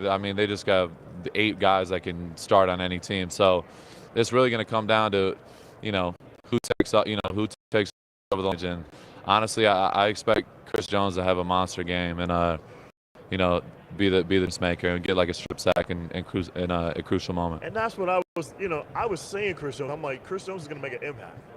No doubt. I was saying that like it just came to mind to me. All right, before I let you go, final thing here. Do you remember your first career sack? Of course. Do you know who it was against? Yeah, Chase Daniel in London versus Chicago. My 5th game of my career, my first start. So, or actually, it was after that game. It was my first start, but that was like the second game. I started I went out there. I had majority of the game. So Chase Daniel, Chase Daniel, Missouri quarterback. Yeah, former Mizzou quarterback. He actually went to South Lake Carroll, a rival of mine in high school. So I've known about Chase Daniel. He's older than me, so I was a young kid, but I seen him. He was like a superstar in high school. I went to Mizzou, so I knew that answer right there. Yeah, that's crazy. Hey, Max, 100%. Really appreciate the time, man. Also, shout out to Papa John's. Favorite pizza? What's your go-to? My go-to, I know it's probably going to rub people or make people look at me a little bit sideways, but I get mushrooms, onions, sausage, chicken, Alfredo sauce, thin crust.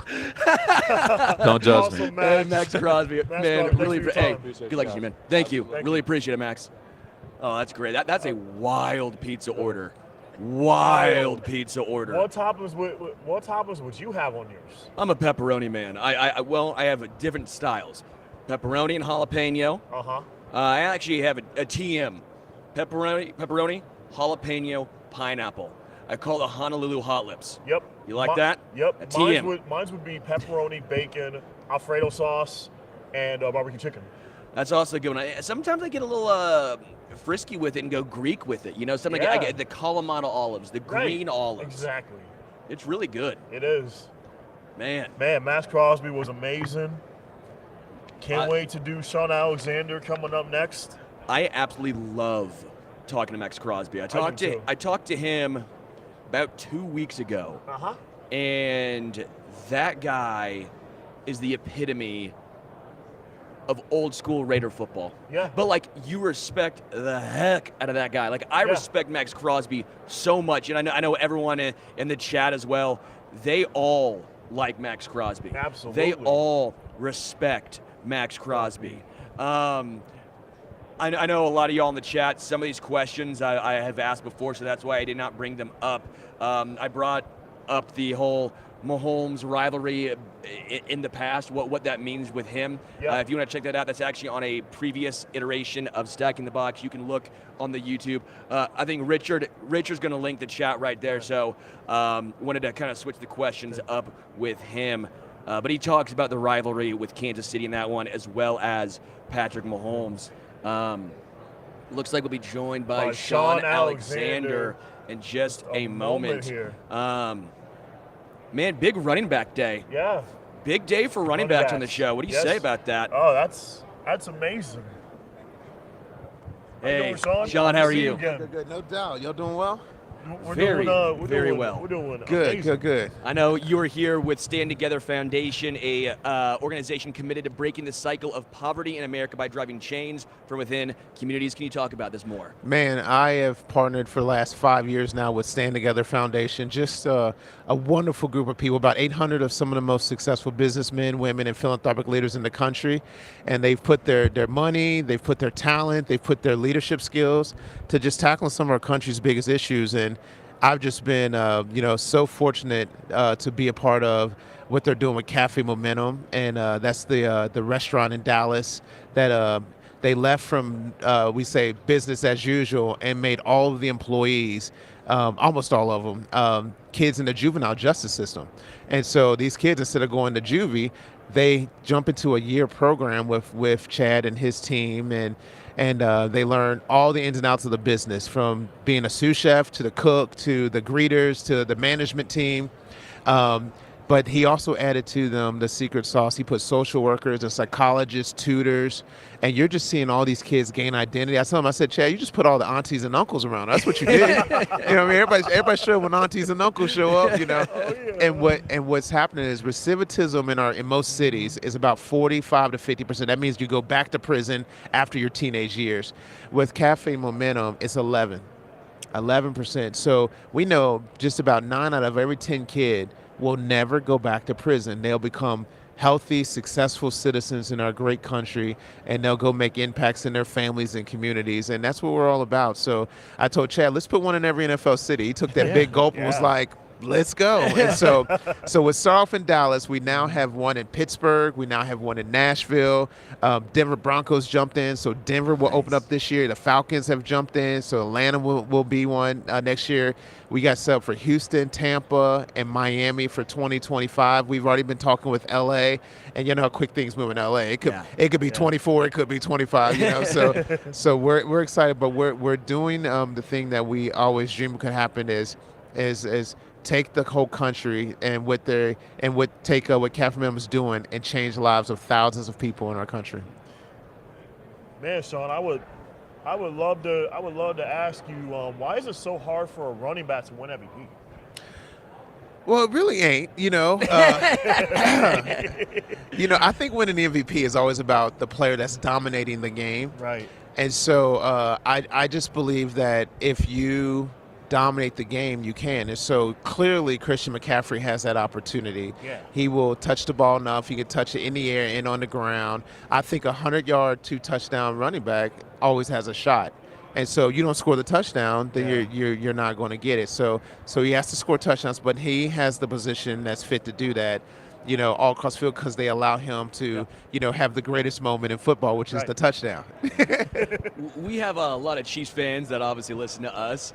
You broke Priest Holmes' record, right? That was hard for me growing up. Yeah. I grew up in Kansas City. My last name's Holmes. I'm like, yeah, Priest. And then all of a sudden, Shaun Alexander getting it done. Did you have that as a goal in mind? Was that just it was a goal? It was. You know, one of my favorite running backs is Barry Sanders. Yeah. And I've got some friends that live in Michigan, and they love Detroit. And I just looked at it, at the beginning of my career, and was like, 99 touchdowns. Okay, so I need to get to 100. And so that was the goal. It was like, man, how fast can I get to 100? And so I know in those 5 years, I scored 99 touchdowns in 5 years. And so, I crossed over that 100, that MVP season, because I had 2 or 4 in my rookie year. And then Ricky Waters got hurt, and then it became my show, and I just took over there. But everybody has different things that drive them. Some it's the roar of the crowd. Some of it's get my mama a house. Yeah. For me, there was just something about scoring touchdowns that it moved me. I wanted to be a person that, I still call it the greatest part of football, you know what I mean? I want to be a person that the dad would put his arm around his son and say, you remember we saw that Alexander make that play? Yep. I want girls to be like, oh, man, yeah. You know what I mean? I was that guy. It makes everybody stop and see what happens. And I wanted to be in the focal point of that. And so that was touchdowns, Is there a running back today that reminds you of yourself? It's really funny. Not as much as it was, I felt, a few years ago. There's some running backs that have got great balance, great can catch the ball and they can break runs. But I haven't really thought about it compared to me. I know that when I first retired, that was always the question. And so I remember like Shady McCoy, I was like, oh, that's that guy. I like him, how he plays, that they're just not as big as I was. I forgot the guy that was at the Steelers for all the time and then went to the Jets. I just forgot his name. But there was a handful of running backs that did what I did. It was a stop and start, explode through the hole. But most of the guys today are like 200, 205 pounds. Right. I was 225 and a little bit taller. And so it looked a little bit different. But when I watch them around, I'm like, oh, I know what you're doing. Y'all doing that Eric Dickerson. Not Eric Dickerson, that Tony Dorsett. I mean, most of my runs, if you watch me, you'd be like, oh, it's a bigger version of Tony Dorsett. Absolutely. And so when I see guys doing it a little smaller, I'm like, oh, they doing that, Do you ever wish you would have played now in 2023, 2024? Obviously you did have a lot of receptions earlier on in your career as well. You'd be getting even more, again, your style would be a complete different style. Yeah. Right? It's like Derrick Henry, but also add the pass catching ability into it. Would you ever think about that playing in today's era? When I start off, I was catching the ball so much that it was just building up carries and touches. Yeah. And so they had to figure out how to do it. So they said, well, maybe if we take him out of certain situations, he went through. So I was a great safety valve, throw a 2-yard pass and goes for 60 yards, but they knew they had to find ways to not have so many touches. And so I had to finally agree with that. Shaun Alexander, man, really do appreciate it. Again, Stand Together Foundation, Cafe Momentum. Yeah. We got to get one in Kansas City. Yeah, it's going to be great, man. We're doing some really cool stuff in Kansas City also. The Care Portal is going to be amazing there. And I'll say if you guys want to look up anybody in Kansas City want to check it out, go to cafemomentum.org/Super Bowl. Super Bowl. And come check us out. Bowl. Yep, come check us out. Awesome, Shaun. Really do appreciate it. Bless you guys. Thanks for breaking my heart and breaking it when I was a younger man with Brees Holmes. Madden 07, you know what I mean? Yes. I love Madden. I will see you later. Hey, take it easy. Take it easy, Shaun. Thanks. Shaun Alexander. I think Kurt Warner is coming up next. Oh, man. Wow. I need to get into this Bingo Blitz thing that he's coming up. I'm excited to talk about it. Talk to Kurt Warner. Another guy that broke my heart out as a kid because as a Kansas City guy, St. Louis, Yeah. It's hard for me. Now I wonder what about Larry Johnson? He was a running back for you guys also. Don't forget about Larry Johnson. He didn't break my heart. I love Larry Johnson. Right. Well, he kind of did towards the end of his career. Then the whole money thing. All right, joined now by Kurt Warner. How we doing? Awesome, Kurt. Phenomenal. Awesome. Good to see you guys. Obviously, Kurt Warner, Big Game Blitz. This is pretty darn cool. Bingo Blitz is going to offer $1 million to a lucky gamer if the record number of sacks is broken.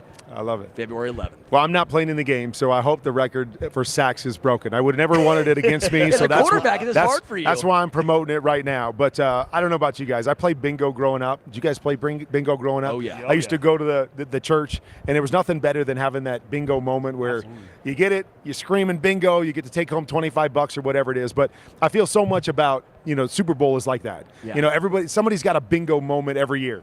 I was fortunate to have my bingo moment. Unfortunately, I helped some other guys have their bingo moment, so that wasn't great. But we're going to have somebody have a bingo moment or some guys in this game. But so we tied it into Vegas, my background, those bingo moments. So download the Bingo Blitz free app, sign up for a free account, and then if one of these defenses breaks that record, 8 sacks in the Super Bowl, 7 has happened 4 times in the Super Bowl, but 8 sacks happens, then somebody at home gets their bingo moment. They get to raise that card and win $1 million.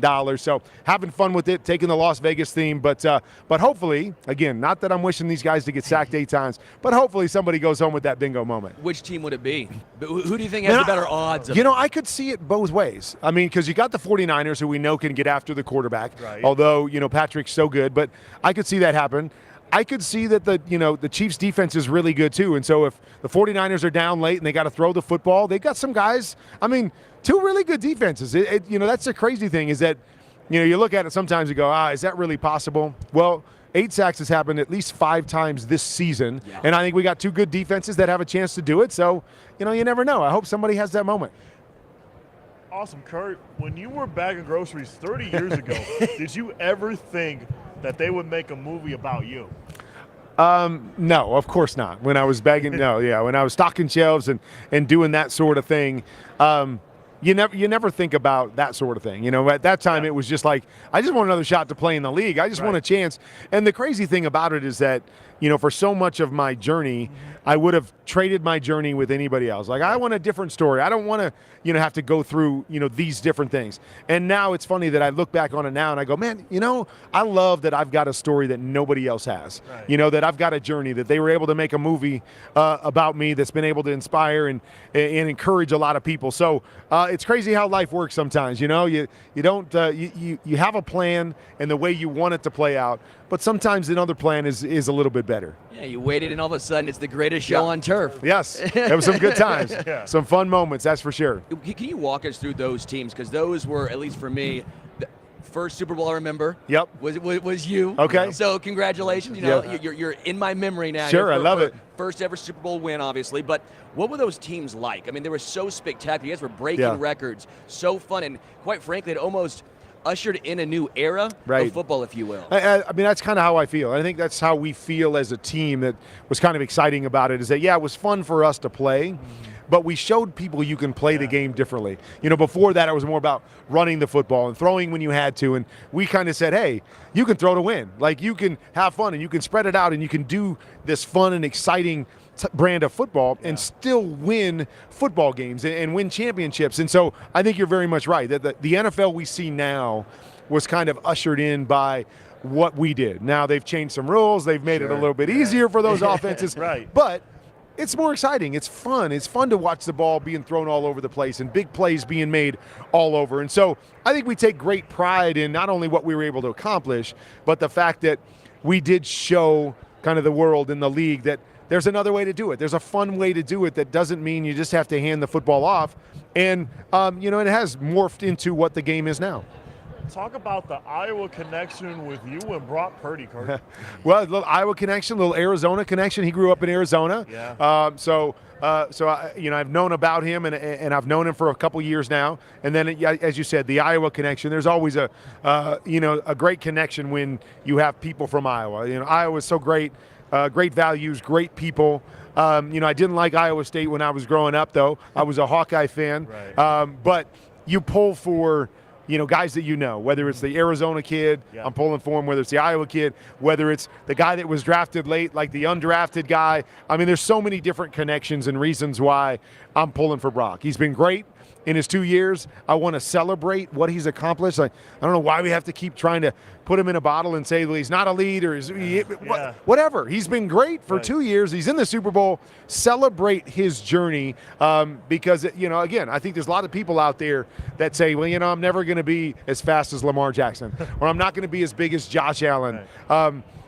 So can I play this game? Can I do it? And Brock's going, hey, I'll hold the torch for all you guys that aren't as talented, that aren't as fast, that aren't as big, and say, you can still accomplish your dreams. You can still get to the Super Bowl and do those sorts of things. So I love that we have different storylines. We have different guys, different backgrounds of guys that are playing at the highest level and playing in this Super Bowl and, kind of going back to the theme. I hope they all have their bingo moment. I hope Brock has an unbelievable game and kind of set himself apart in this one.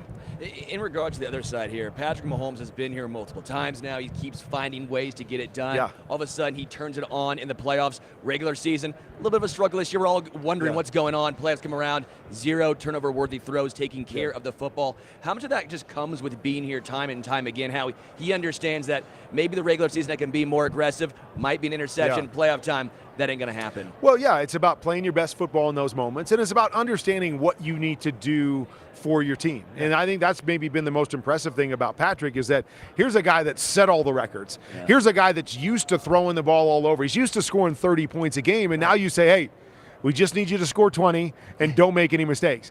To change that mentality, I mean, I was a gunslinger. I threw a lot of interceptions. I didn't care. I was going to pressure the defense. That's how I played.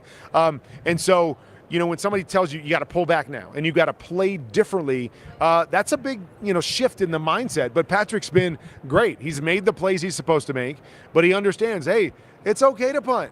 It's okay for the defense to be the star in this game, and that's not always an easy thing because we all have egos, right? Yeah. We all want to be the star. I want to be the reason that we win, and Patrick has kind of taken a back seat to that, and it's been really impressive to watch because when you have great players that understand and can win a lot of different ways, you know, you sit back and go, man, how are we ever going to, you know, if he can win by not turning the ball over, he can win by making no-look passes, he can win by throwing for 400 yards or win by throwing for 200. It just makes it harder and harder on all those other guys that are going, okay, how are we going to knock this guy down? How are we going to knock him off that pedestal? It's an amoeba. Can you just change? Yeah, exactly. I want to get you out on this, Kurt. I want to ask you, who was a team or a player that was really difficult to go up against in your career? Oh, gosh. I mean, that's easy. For me, it was the Tampa Bay Buccaneers. The great defense with Warren Sapp, Derek Brooks, John Lynch, Rondé Barber. I mean, all those Hall of Famers going against us. And, you know, it was the one team that I always struggled with. You know, they had the ability on all three levels to beat you. So if you couldn't block Warren Sapp, it fed right into what those guys did on the back end. And so if there was one team that I would never want to face again, it would be that Tampa Bay Bucs defense. Before we get you out of here, Bingo Blitz, one more time, where can folks go? Okay, just you can just download the Bingo Blitz app wherever you get your apps. Sign up for the free accounts, free app, sign up for the free account, and that's all you really have to do. And then it comes down to cheering for these defenses to get 8 sacks. One of these teams to get 8 sacks, set the Super Bowl record, and then one lucky account holder is going to win $1 million. And Malcolm has something Kurt, for you. I love it. I have a special little sweater for you. I love it. I appreciate you guys. Appreciate what you do. God bless you guys. Thank you so much. Thank you so much, Kurt. Again, Special Olympics launched the Yeah, I Am Special campaign. The organization is working hard to erase the stigma that is associated with the word special. Man, that's fun. Kurt Warner is Kurt Warner was awesome. a lot of fun to talk to. Again, it's true. That was the first Super Bowl I remembered. The greatest show on turf. That was my formative years watching football. Kurt was a big part. Again, he was a guy that transformed the game. It's actually been funny. I almost wish I would have asked, do you and Emmitt Smith ever butt heads, right? Kind of wondering, you know, you kind of took the mantle away from the running backs there. That'd have been Osborn good. coming up now, Sterling. KJ Osborn coming up right now.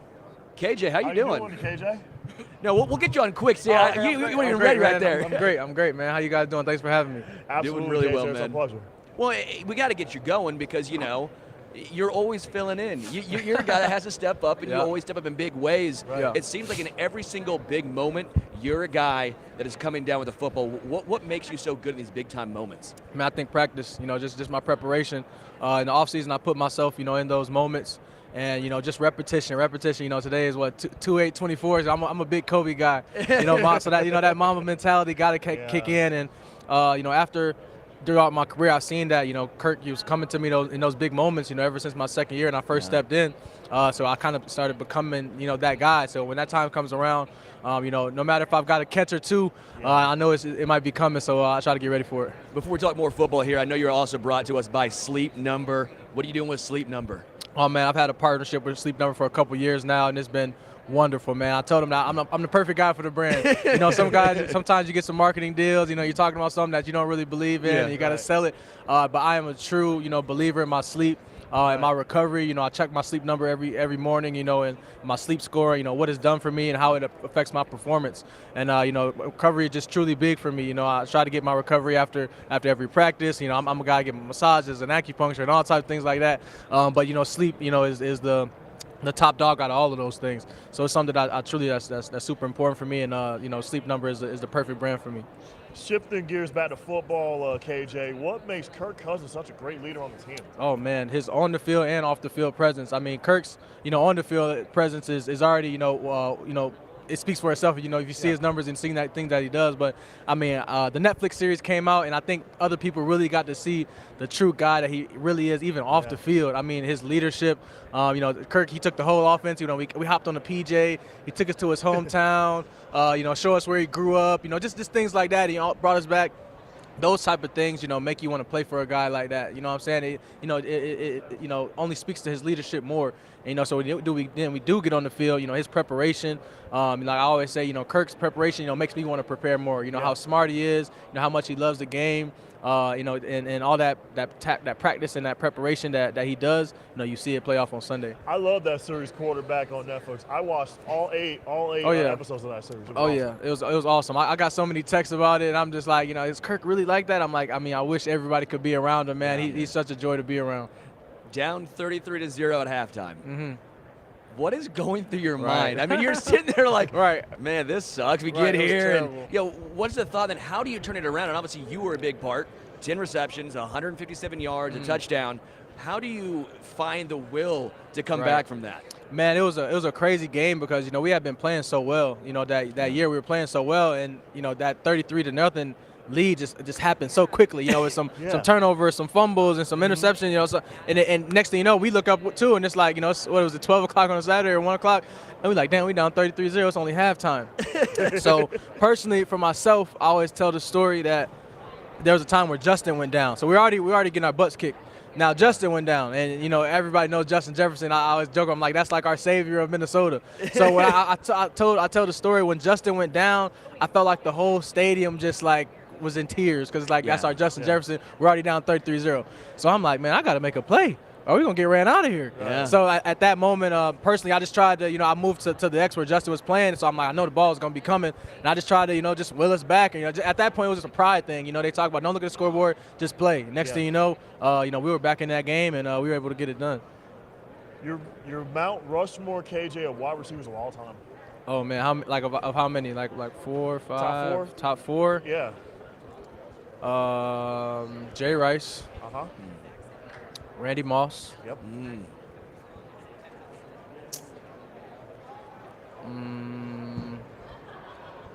Now the next couple you got to think about.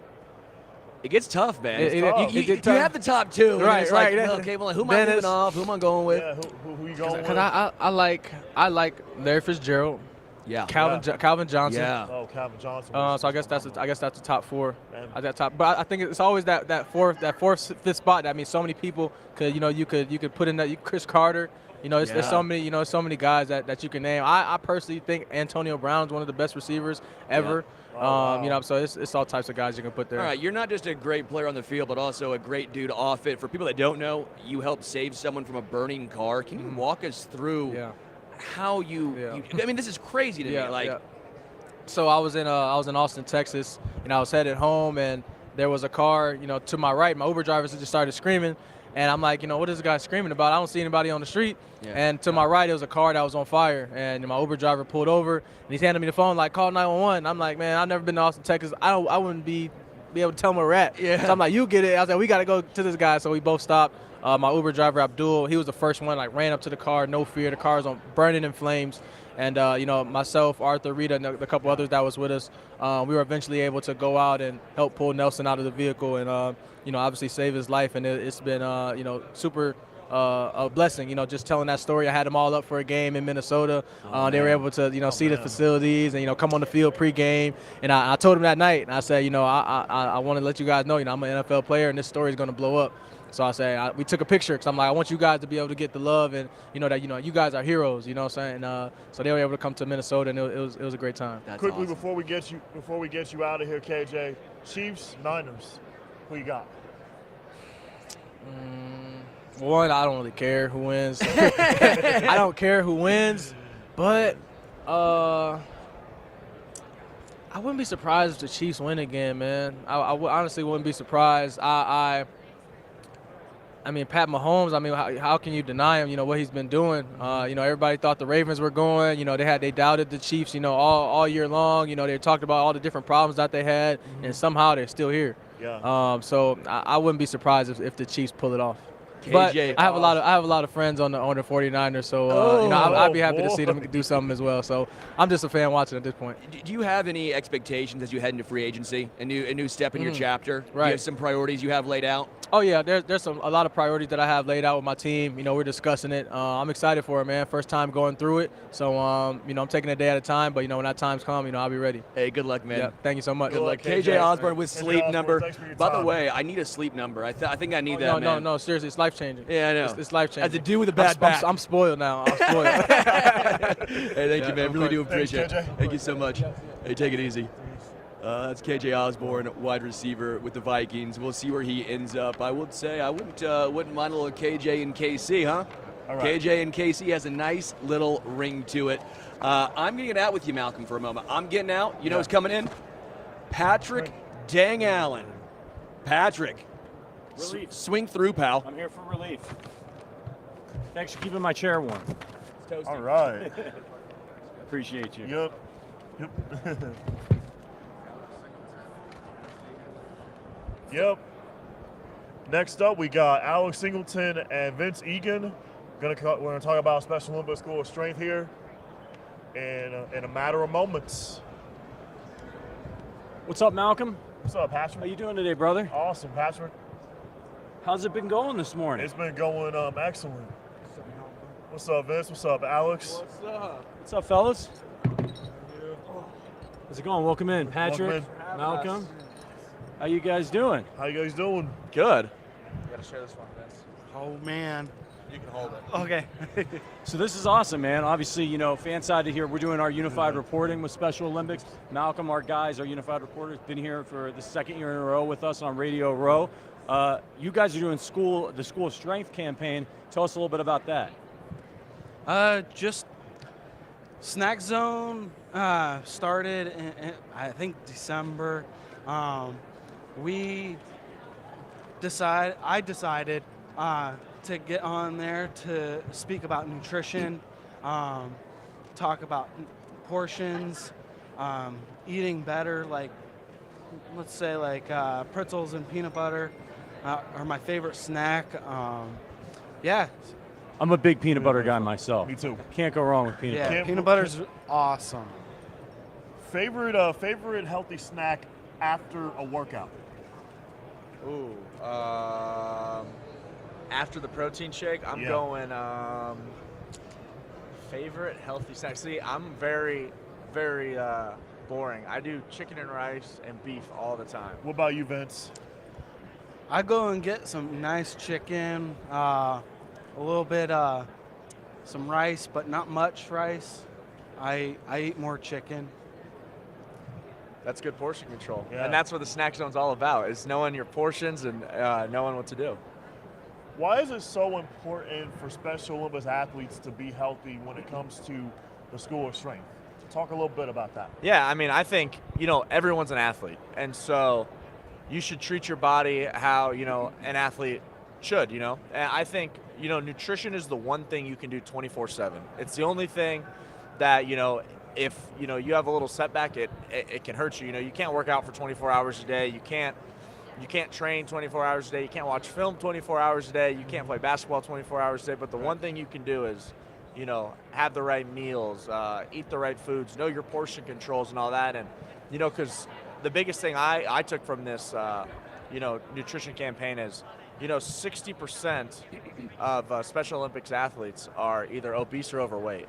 And I think, that's just not fair to the athletes. So to, for Special Olympics to put this campaign on and be able to go, hey, here's a playbook, here's a guideline on how to break that, how to get this percent down, and give the participants, give the athletes the bodies and the health that they deserve to be able to compete as long as they want. Incredible. Awesome. Yeah. Incredible. So, Alex, you know all about overcoming obstacles, which we know a lot of Special Olympics athletes have to overcome when they're competing. You came into the league undrafted.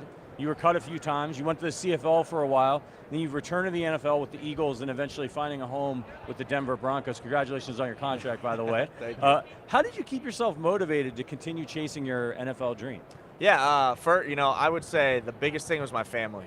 They let me keep coming home and chase the dream, kept training. And so, the fact, my mom would come to the airport, 2, 3, 4 times a week. And in LA, going to LAX is not an easy trip. That's a real pain to go to that airport. So, I would say for them. And then, for me, it was just kind of keeping that mindset. If they're going to be in my corner, there's no reason I can't and shouldn't give 100, 110% every single day to, make this come true. And then when I got the opportunity to go to Canada, it was kind of all eggs in the basket. We'll see what happens. I'm going to go there for 3 years and kind of give it my all. And yeah, then I did and got to come back to Philadelphia. And that was, kind of where the NFL started. But if it just would have been a CFL career, I would have, been over the moon because, I was playing football for a living. Yeah. So, Alex, you have a sister, Ashley, who does Special Olympics in Southern California. Talk a little bit about that connection with you and your sister, Ashley. Yeah. So it's my big sister, Ashley, and so she's been a Special Olympics athlete for 25 years. So my entire life, I've been a fan of, my sister competing in Special Olympics. So to me, that's where I get like my passion and love for sports is, watching her friends, her fellow competitors compete. I think Special Olympics, that's the one thing it's taught me with, my career and just playing football, even from a young age, was one, to give it everything I have and to play with a smile, because I think, playing sports is the greatest thing we can do. So even, at the NFL level, I think to still be able to play that way is 100% from her and just seeing the way she competes in sports, every week, even to this day. You said Ashley's your big sister? Oh, yeah. Did watching her compete as an athlete inspire you as you were following your own athletic career? Oh, 100%. It's the reason I play with a smile on my face. It's the reason I enjoy every day that I get to play, because, just seeing, the struggles she had to go through and the struggles, she does go through, on a soccer field, in a swimming pool, all that stuff. So to be where I'm at, it would be, a detriment to myself and my career to not go at that same mindset to every single day that, I'm playing football. Absolutely. Hey, Vince, I want to ask you, what sports do you do in Special Olympics? And if you had to choose one of the sports that you participate in, which one's your favorite? So I play basketball, soccer, flag football, and golf. And my favorite sport of all time is golf, and I would choose that over any other sport. Why golf? It's very challenging to play on the golf course. Having the patience to play that sport takes a lot. Yeah. Malcolm's also a basketball player. I'm also a basketball player. He plays power forward. What position do you play? So, what was the question again? I play basketball for Special Olympics. What position do you play? I'm usually the one that tries to grab the ball, so mainly like a forward, sometimes point guard. So you get a hoop here, a little yeah. one-on-one. So we're gonna have to. Hoop, so basically, you and me play the same position, basically. Yeah. Yep. Absolutely. So Alex, I wanted to ask you. You faced this Chiefs team this season. What makes their offense so hard to stop? They got a pretty decent guy at quarterback. He's okay. He's an okay guy. I would say, we say it all the time in our meetings. So they have the original play, and you might be able to stop that, but then they improvise and they kind of run a backyard football play after that. So we always say you got to stop the first play and then the second play in one play. And so that's what I think makes them, pretty deadly in the pass game. And then I think this year their run game has really stepped up a ton. And I think Pacheco, in his second year in the league, has played even better than he did as a rookie. So, that helps a lot. And so they have a full dynamic offense. That kind of took a few weeks for them to get in the rhythm, and they have been for, the last 5 or 6 weeks. And they're playing really good football. Yeah, the Chiefs are hoping to win some more hardware this year at the Super Bowl. Vince, I see you've got a lot of hardware and medals yourself. Talk about your medals that you have. So the gold one is from Austria in 2017, and then the silver and the bronze are in golf. Did you just casually say you have a gold from Austria 2017? Wow. So I got in the Super G. It was awesome doing that. Great opportunity to get to be chosen from my state, but also to represent the U.S. And it was the coolest thing ever to go to that. Yeah. Are those medals heavy? Oh, yeah. They're pretty heavy. Heavy. I have medals myself as well. I won a medal at the USA Games. I was part of the Unified Challenge where I was with Miss Alaska's Emma Broyles. Her brother does Special Olympics in Alaska, and I got medals in there. I got a unified basketball medal last year. My unified basketball team went undefeated. We won 7-0 last year, and so I have a lot of medals in my 18 years as a Special Olympics athlete. Nice. We just got 1 more minute left with you guys, so really quickly, I'd love to get both of your predictions for Sunday. Who's going to win? And one more time, let folks know where they can find out more about School of Strength. I mean, since I can't choose the Chiefs, everyone should know who I'm going for. So I would say the most important thing for us this week is School of Strength, Snack Zone, and to go to SpecialOlympics.org/Snack Zone. You can find it all, the playbook, the recipes, portion controls. You can watch the fun videos we got to create and see what we do. But yeah, I'm not cheering for the Chiefs, I can tell you that. I understand. How about you, Vince? I want the Chiefs to win. It's going to be a close game. It'll be a defensive game, I think. It's going to be a great game. Absolutely. You guys are going to have to talk. He's rooting for the Chiefs. You need to set him straight. We already started talking about a jersey swap. Okay. All right. I like well, that. fellas, appreciate you coming by. Appreciate you. Good to meet you, Alex. Good to meet you, Vince. Thanks, Vince. Good to meet you, too. Best of luck. Oh, yeah. Thank you, guys. Yeah, that was Alex Singleton of the And Denver Vince Broncos. Egan of Special Olympics, Colorado. Yeah, very cool, man. I love seeing Special Olympics athletes and pro athletes working together. I love and that. doing good things. I love that tandem and that collaboration, between the two. That's what it's all about. That's what we're doing here. Absolutely. And as you always point out, showing it's really important to show people, what abilities you have and that you can. Right, and what superpowers you have, your and superpowers. how you can overcome them. Absolutely. Coming up here in a little bit, we've got Ihmir Smith-Marsette. What's up, man? What's I'm about up? to get a mic. Ihmir, how you doing? Ihmir, Patrick how are you? and I'm Malcom. good. Malcom is our Special Olympics athlete. We're doing unified reporting here with Fansided, so he's What's been with up? us for a couple years on My Radio guy. Row. And yeah, man, we're happy to have you. We're happy to have you today. Let us know. I'm happy to be here. Who are you here working with? What you mean? Are you working with anybody? Like just out there doing the Yeah. rounds? All right, man, Yeah. cool. All right, cool. So obviously, I got a lot of questions for you. I'm a Chiefs fan. I know you're not on the Chiefs anymore. I'm a little bit bummed out about that. Yeah. But you got added to the Chiefs practice squad last year, and ultimately got to become part of that Super Bowl run. What was your impression of the Kansas City's organizational culture? Shoot, they know how to win. It was something. It was basically like when the opportunity presented itself, it was like a no-brainer. You get to get a chance or opportunity to go play with one of probably the best quarterback to probably ever touch the pigskin. So it's just like you go there with an offensive-minded, guru like Andy Reid, and it's just like you don't say no to that, especially at the wide receiver position. So I was definitely glad that opportunity presented itself, and that's where I wanted to be. Absolutely. I'd love to ask you, what's the most exciting stadium to play in as a player? It's some cool stadiums I done played in. Minnesota on Thursdays is absolutely electric. Shoot, hopefully the Panthers, stadium turns up, but it's beautiful to play in the Panther Stadium. I like that stadium a lot. But I'm probably gonna go Minnesota on Thursday nights. That's something that's really different. Nice. And Kansas City's probably dope too. AFC. If you make it to the AFC Conference Championship and Arrowhead, it's crazy. I wanted to ask you about the preseason with the Chiefs because you really showed out.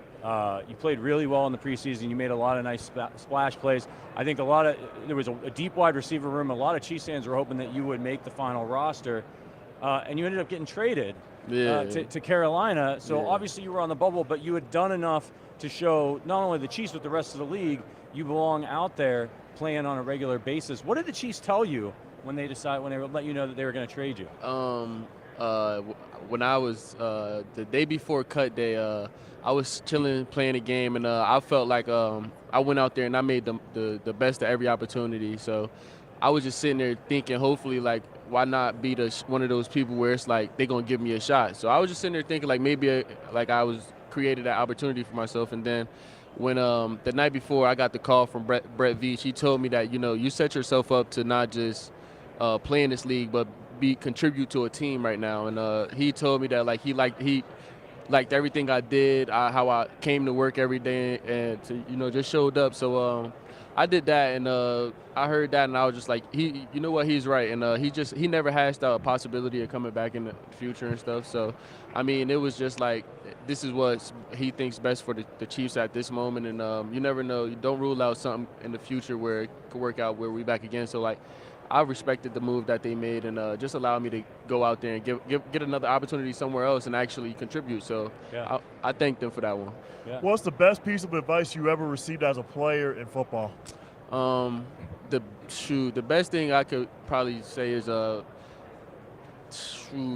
done heard so much, but like just take it day by day, because you know the way this game plays out is you never know what's gonna happen. So just take it day by day and enjoy the process. The process is something that, like, you know, everybody's going through, and some other people's processes are faster than others. So just, you know, stay in your process and appreciate everything that you do in day-to-day life. Now, I mentioned I'm a Chiefs fan myself, so I watched all your preseason games, and then I was bummed when you got traded, but I was happy for you. And then I'm watching you during the season, and I see you get a return for a touchdown. I think that was in a primetime game too, wasn't it? Yes, it was. And I was like, Thursday dang night. it, man, Yeah. we should have kept this guy. Did Chiefs fans, when you went to Carolina, did you find that they were still supporting you and cheering you on? Yeah, definitely. You know, when you have good games and stuff like that, you always get those messages that say, "Oh man, we wish we would have kept you," and stuff like that. Like, good job, you're doing your thing, but we miss you over here. So it's exciting to get those type messages where you just feel love from another place. You was able to get an opportunity and show what you're worth. You get what I'm saying? So it's just like it's always cool getting those messages from fans saying, you know, we miss you and stuff like that. So I appreciate that. Is there a player or a team that was tough to go up against for you? And if so, which one? A player or a team? Probably the Cowboys. Most of my family are Cowboys fans, so we got to play them, and it's just like, I know my family's probably like going for the Cowboys, but really going for me because, you know, I'm out there doing my thing, getting to live out my dream. But it's just like, it's probably the Cowboys, so it's always fun doing that. So, you know, another receiver that you played with when you were in Kansas City, Rashee Rice, broke out kind of as the season went on. He's a rookie, was learning everything. As somebody who played with him, what do you think makes him unique as a wide receiver? And could you see it back in camp? Yeah, definitely. He was physical. He's able to make every contested catch, and he's a strong body. He's not somebody you're gonna bully out there, and he just got that dog in him. Like, bro's gonna do what it do to make a play, and he's never gonna quit no matter how many times they go at him. He's always going to be there to make a play, and his confidence is unwavering. So I've been there with him, and I didn't see him like literally like, hey, we going back to you for, we going back to you for, we going back to you, and he's can't come through. So like he's a dog, man. He got that dog in him. Nice. I want to ask you about your thoughts on the game on Sunday, Chiefs and 49ers. You got an X factor outside of Brock Purdy or Patrick Mahomes? Isaiah Pacheco, man. You know, New Jersey guy, man. My dog, that's my brother. So, you know, I'm always going for Pop. I always want Pop to win. You know, we come from the same state, and it's not too many of us coming out this state that's doing what we're doing right now. And so, you know, the X factor, I believe, is if Pop they get Pop going early, it's gonna be a long game. Yeah. They say he runs like he's mad at the ground. Man, Pop run like he mad at everybody in his way. Yeah. So don't be in his way. You know, as a returner, returning punts especially, as a fan, when I'm watching my team, when everybody's punting the ball, I'm always terrified. I feel like it's one of the hardest things to do in the game. You're trying to watch to see, do I have room to actually make this? Do I need the fair catch? Then you got to catch it. You know those guys are jawing at you, trying to make you job it. Right. How do you do that, man? Like, how do you make that split-second decision where you got to track the ball, you don't want to muff it, you know you're trying to avoid a hit immediately. It's insane. In college, I will always remember my coach saying, time is distance. So, like, if that ball sits up forever, you can count in your head how many seconds is going. Like, if you can 1, 2, instead of just being able to react, you might want to fair catch that one where you got to think. You get what I'm saying? And then if you get one that's not as high, that's going to turn over real well, it's usually a traditional punt, then you could get under it. You know you might be able to get it in your hands fast enough, make somebody miss real quick. And it's just those split seconds that you just practice and you work on, whether or not if you're going to catch it, if you got enough time to make moves. You put yourself through those high-pressure situations, and it makes it easier when you go out there on Sundays, because the more you react and do in practice, the better off it's going to show up in the game without no hesitation. Do you have a favorite sports team outside of football? Do I have a favorite sports team outside of football? The Iowa women's basketball team is my favorite. I like Caitlin Clark. Awesome. Pretty good.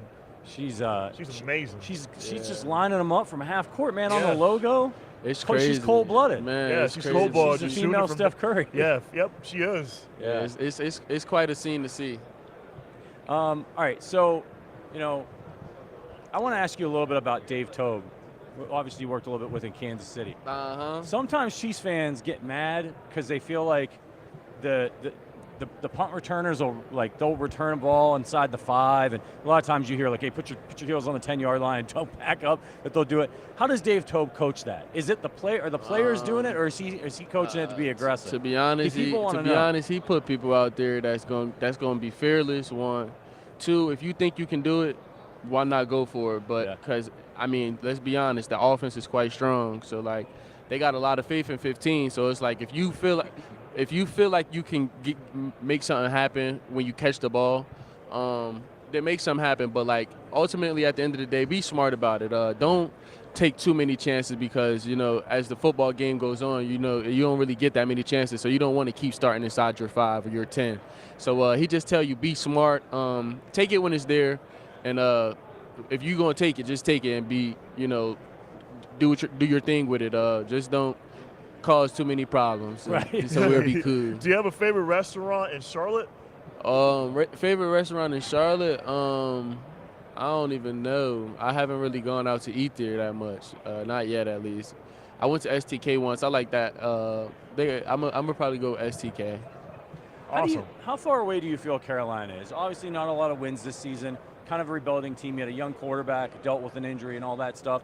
But also provided you with an opportunity to get on the field a little bit, show what you could do, not just as a returner, but as a receiver. How far away do you think that team is from turning the corner, and do you think your role will expand?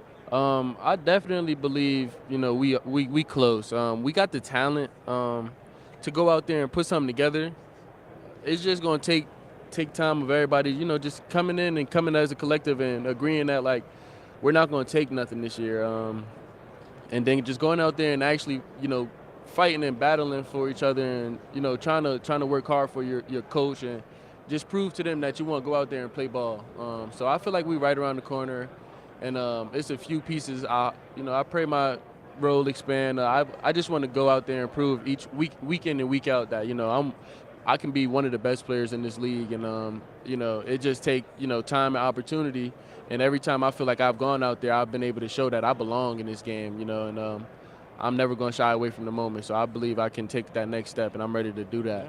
You're one of those guys that just always seems to make a play whenever you get an opportunity. Right. And I've been watching sports a long time, and those are always the guys I'm like, give that guy the ball more. Yeah, just give me a chance. All I need is a chance. So I've been watching sports for a long time too. Yeah, facts. All I need is a chance. All right, so growing up, who was your favorite wide receiver? Deshaun Jackson, without a doubt. It was my dog. Yeah? Is there anybody you modeled your game after? Growing up, I ain't gonna lie, I had a chance to go either defense or offense in college, right? You asked me, why do I want to play offense? I told you because I want to make touchdowns. I just always remember Deshaun Jackson being cool going into the end zone, so I want to make touchdowns. Your Mount Rushmore of players all time. All time? Mm-hmm. Mount Rushmore of players all time.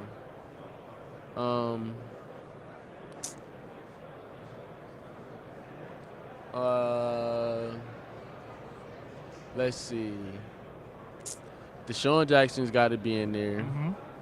I'm going to go Isaiah Pacheco, New Jersey. Nice. Jabril Peppers, New Jersey.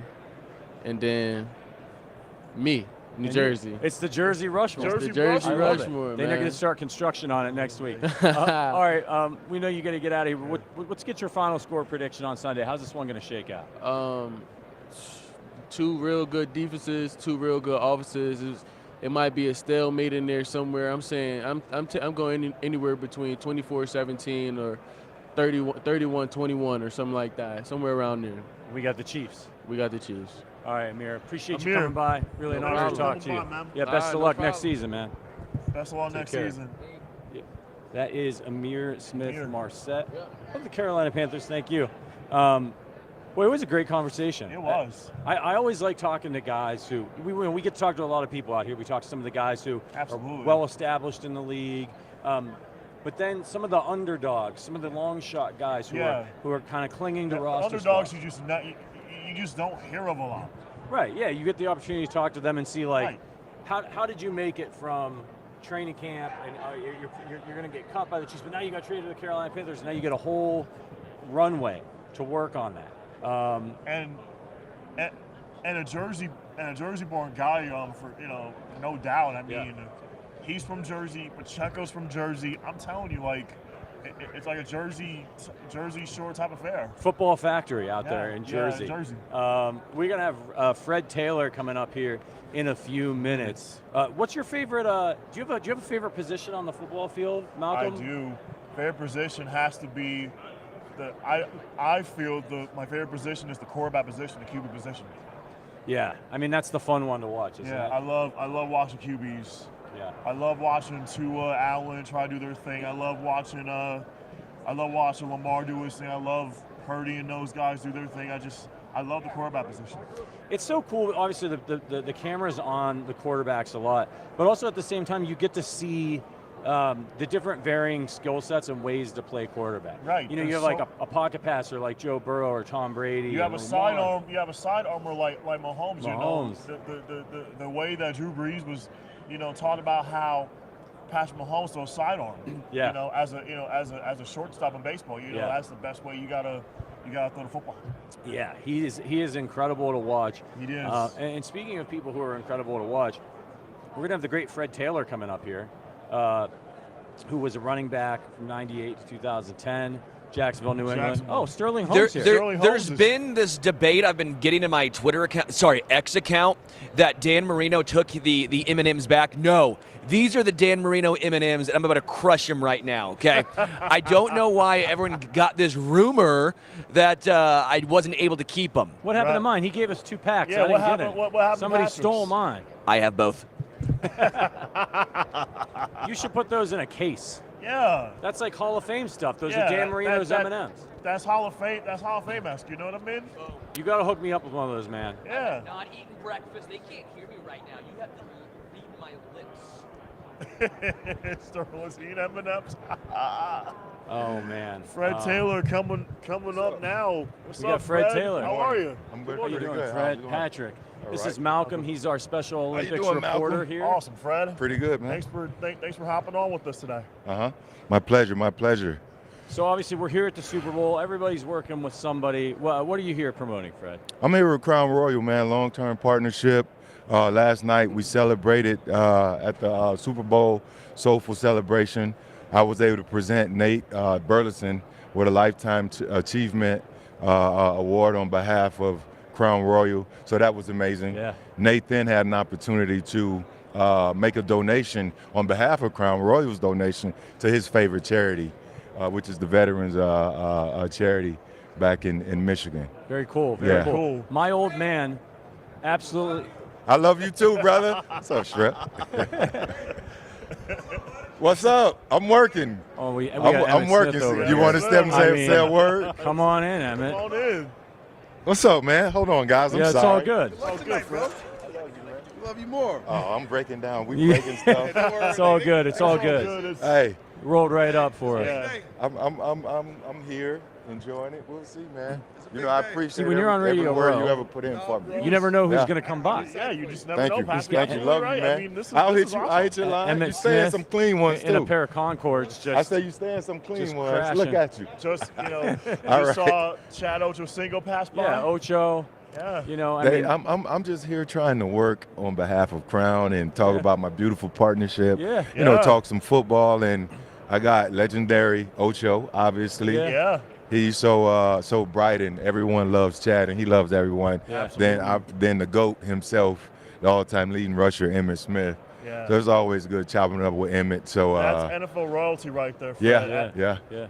At its best right there. Mm-hmm. Two great running backs coming by our studio today. Yeah. And my old man is a huge Crown Royal fan. He just retired a year ago, so he's in Alabama right now on vacation, sipping Crown Royal. So I know. Has he ever tried the Freddie T, the signature cocktail? I don't think he has. No, he puts it in the freezer and then drinks it straight. I like that. No ice. You don't water it down. Yeah. But just add a splash of ginger ale to it. Okay. Then he has my personal favorite. Okay. You know, Crown and Ginger. So you got to shoot him a text and let him know I'm that sure he's I watching. recommended that one for him. Dad, Fred Taylor says, yeah, do it up, man. Little ginger. That's right. Little ginger. So during your career, you had 7 1,000-yard rushing seasons. Mm-hmm. How the hell did you do that, man? Like, how did you hold up? I mean, this is not a position for the faint at heart. That is impressive, Fred. I want to know, like, how'd you do it? How did I do it? Well, let's just say I wasn't drinking Crown because I have to drink responsibly. I just a lot of hard work. You know, just a lot of repetition, a lot of hard work, practicing, training, proper nutrition, getting my rest, believing in the coaches, the system, and just getting out there and competing. I think the one determining factor is really just competing. Yeah. You know, each and every play, just going at it as hard as you can, never taking a play off, and then eventually good things happen.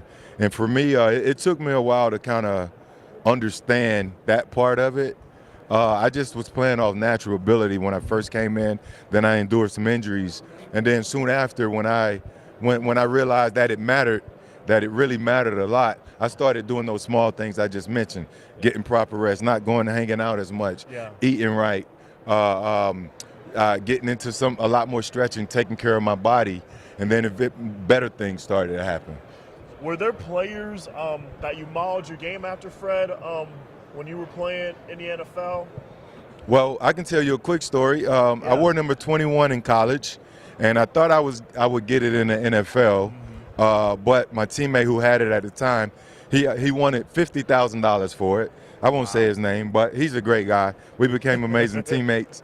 So number 28 was available. Right. And the guy I modeled my game after, which was Marshall Faulk, I saw him as a freshman. He tore up the University of Miami, who was in their heyday back in those days. Yeah. And he had an amazing game, almost went for 200 as a freshman. And I wanted to play like him. So when I had to make a decision on the number, 28 was open, I took it. So if I was talking to somebody who never got to see Fred Taylor play, and I had to describe your running style to them, how would you describe your running style? It's unpredictable. I'm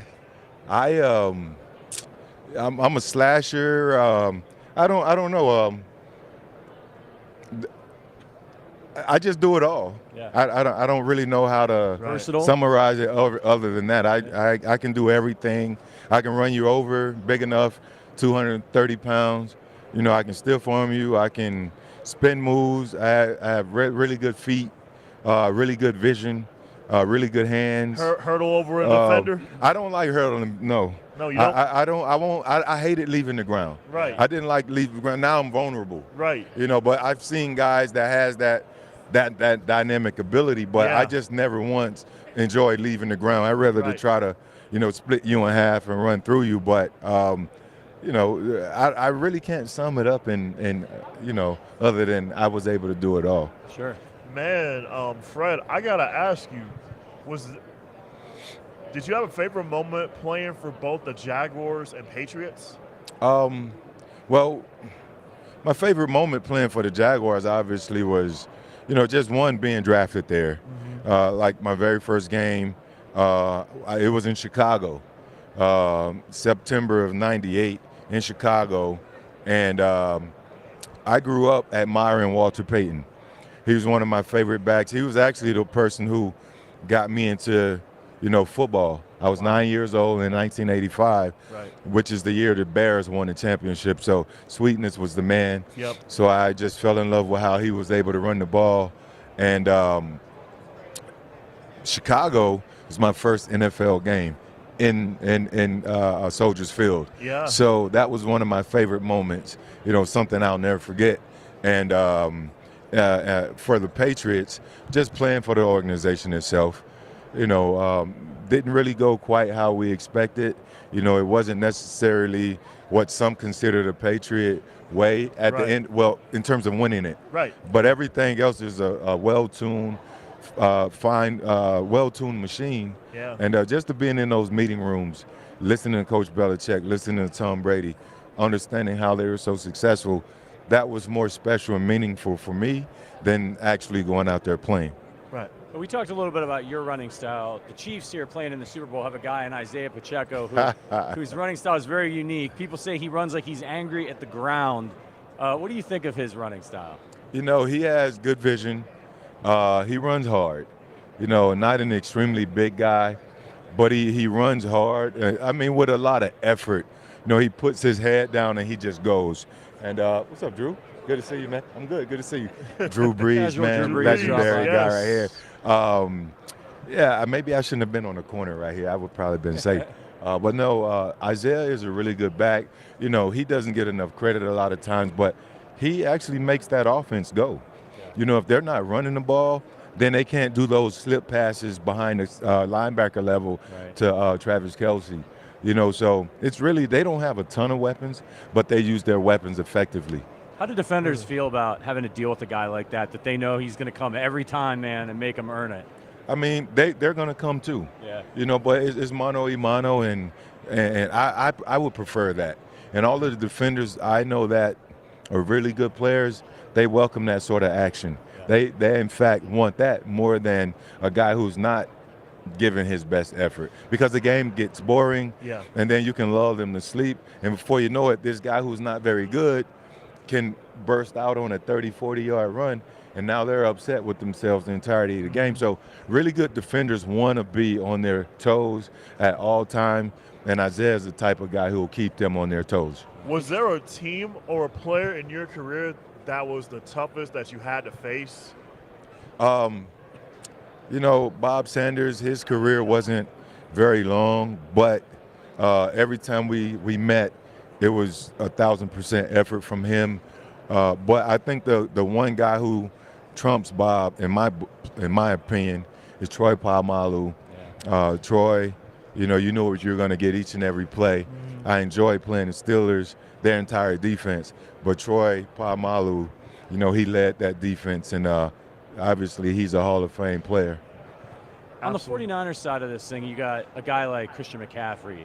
Do you think he's the best running back in the NFL right now, and what makes him so dangerous? Yes, he is the best in the NFL. He's another guy who can do it all. He has jump cut ability, he has speed, he has good vision. He can catch the ball really well. He can run great routes out of the backfield. He's more than a complimentary piece. He's been very consistent. At that position, you have to have an extreme level of consistency, and he's that. His yards per carry is always high. Even in Carolina, being able to leave a team, leave a different system, and show that there's no fall off. So when you have a guy that can make a transition from one organization to the next and show no fall off and do the same thing or either better things on a higher level, then he's the truth. But certainly he's the best back in the league now. Do you have a Mount Rushmore of players all time? I think that's unfair. It is. It's so many greats. Emmitt just walked by. I saw, Joe Montana earlier, Lawrence Taylor a second ago. Drew Brees just walked behind a few moments ago. I have a podcast called The Pivot, and we've had LaDainian Tomlinson on there. Right. We're working on Troy Polamalu, but we've had a lot of legendary players. In Orlando last week, Ray Lewis, he was at the Pro Bowl games. Yeah. No, so I don't think it's kind of like the Hall of Fame process. You get 5 votes per year. It creates an exclusive brotherhood. Having that amount of guys to go in that can be inducted year to year. Yeah. But in some sense, it's almost unfair. And the Rushmore is only 4 guys. It's so tough to say 4 guys when so many guys in the history of the game, or at least when Made I an got impact. into football, they changed the game. They made You an have impact. so many pioneers. I didn't mention Barry Sanders. Right. You know, Jim Brown, my all-time favorite. You know, it's just tough. I want to ask you about a guy who, you know, I'm a Kansas City Chiefs fan myself, and there's a guy people get into debate a lot about whether or not he should be in the Hall of Fame when he's eligible, and that's Jamal Charles. Yeah. What was your opinion of him, and do you think he is a Hall of Fame level player? I think Jamal is he's a juiced up, not in a negative way. Right, I yeah, mean, right. like amped up. Right. Isaiah Pacheco, he was a lot smoother, but he was a guy that if you blink, he was gone. Yeah. You know, out of the University of Texas, you know, one of the, in his era, in his period, in his time there, one of the greats. You know, you guys have also had some other great running backs, and he stack up there with the likes of Priest Holmes, you know, Larry Johnson, those guys who had some great years there. But yeah, you know, it's tough. It's tough there. A lot of times you have to crack that 10,000-yard mark as an all-time rusher. Maybe even now, a little bit over 11. I myself have been having, you know, a hard time getting in since I've been eligible. I finally made finalists this year. And, you know, I'm a fan of a lot of backs that have come along either during my era or just after my era, even now. I know one thing, he's an amazing back. If I had a Hall of Fame vote, he would certainly get one of my votes. But it's just in considering the amount of guys that might be deemed worthy, it's tough on the selectors, you know, and it's tough to really make that call. I think it's tough too because a lot of people, when they see a guy like that, then they look at the longevity, injuries, and like, was he able to do it for a long time? Yeah. For me, I feel like maybe the running back position should be judged a little bit differently, just because it is. You guys take such a beating. And that's another thing. There's no foundational criteria when it comes to the selection process. Right. And it can be subjective. Right. And respectfully, I say that the committee, they have a hard time, you know, narrowing it down. Because when you get in that room, that 15, or maybe even as a semifinalist, those guys are some of the best guys that have ever played to even be considered. But it's just a tough process because real criteria doesn't exist. Whether it's Pro Bowls, All Pros, statistical yardage, touchdowns, amount of games played, average per game. Like, it's so much that they can process, but what is it at the very end of the day? Right. All right, as we head into this game, who do you think has the edge in this one? This is probably one of the tougher ones to call. I didn't have the Chiefs making the Super Bowl, and for that reason, it's hard to go against them. Spagnuolo, he's a genius. He concocted a recipe that beat an undefeated Patriots team in 2007. And with that, you didn't expect this defense to be this good. We knew the secondary was the strength of the they still are. And Chris Jones is a beast up front. So, but you didn't expect these guys to come back and do. They just constantly rebuild and rebuild. So with that, it's hard to go against them. But the Niners are loaded. And it's also hard to go against them. If they protect and give Brock time and utilize Christian McCaffrey effectively and pick up those blitzes that Spags are going to, those zone blitzes that he loves, they give themselves an opportunity. George Kittle to slip behind the secondary. Christian McCaffrey out on some hot routes. A couple deep shots here and there. They have guys in Brandon Ayuk, Deebo Samuels that can do that. On the defensive side, you know, when you look at the DNs there, it starts with them. And I think Fred Warner is a great matchup against Travis Kelce. Unlike what Queen and Zero, I can't think of his name, in Baltimore right now. Roquan Smith. Unlike they're not known as coverage backers. So the Chiefs were able to take advantage of that last week, 2 weeks ago.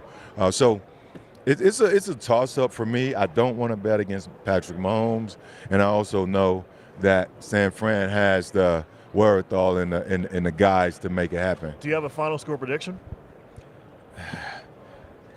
If I was a betting man, which I am, but don't take my word for it, I think I like the over 46 more than I like the actual spread line. So, but I don't know. It's always up in the air. You never know. Oh, well, we really appreciate you coming by. My Thank pleasure, you. guys. Great to meet you. Thank Great you, guys. conversation. Appreciate you. Yeah. It was amazing questions. Yeah. Have a good one. All right, best of luck to you. Best of luck. Fred Taylor, man. I mean, Fred Taylor, man. Hall Wow. of Fame finals. Hall of- You know what you can see right away, is he's got guys coming over here like crazy. Drew Brees, he's obviously a popular player. Yeah. And we got Vernon Davis coming up here in just a second. Former 49er, played for Denver, played for Washington. I was thinking. Good to see you again. How you doing? I don't know if this will work, but it Good to see you again, Malin. We're setting up a little. also have these like mic stands. All right, let's see. We got a pickleball thing coming, I guess. I think we got pickleball of some sort. Yeah, we're trying to figure out how to set it up. How to set this up? It's like. Yeah, so Vernon's working with Smirnoff, it sounds like. And they're going to be serving up a smash on the Las Vegas Strip with a one-of-a-kind pickleball showcase for picklers and fans 21 and older to experience the bold combination of the brand's newest ready-to-drink offering, Smirnoff Smash Vodka Soda. Later this weekend, the brand will be hosting the inaugural Smirnoff Smash Pickle Bowl, where celebrity duos will go head-to-head for the ultimate title of Pickle Bowl champs. Malcolm, have you played pickleball yet? I have. It's a fun game, Patrick. It's like a combination of tennis and ping pong. So you have to let the ball bounce when you're playing pickleball. You have to let the ball bounce first, and then you hit it. I have not played pickleball yet. It looks fun. Like I said, it's a combination of tennis and ping pong. So But you have to let this hit the ground first. It's got to hit the ground. All right. Yes. Okay. So, look, this sport's taking off like crazy. Are they going to add pickleball to Special Olympics? Is that a sport yet? It's already a sport. Already a sport. It's already a sport. Special was already at pickleball. That's pretty cool, man. We have pickleball. We have cornhole. Cornhole is a sport. I mean, we're just adding the cream of the crop when it comes to sports. I mean, it's like we got powerlifting too as a special sport too. I used to play a little bit of sports with a ping pong ball, but it didn't have anything to do with a paddle. It's back in college. I actually played a game called badminton, and you had the shuttlecock, which you had to hit up in the air. What's it called? A shuttlecock? Yeah, shuttlecock. Yes. I never knew how to play that sport. Yeah.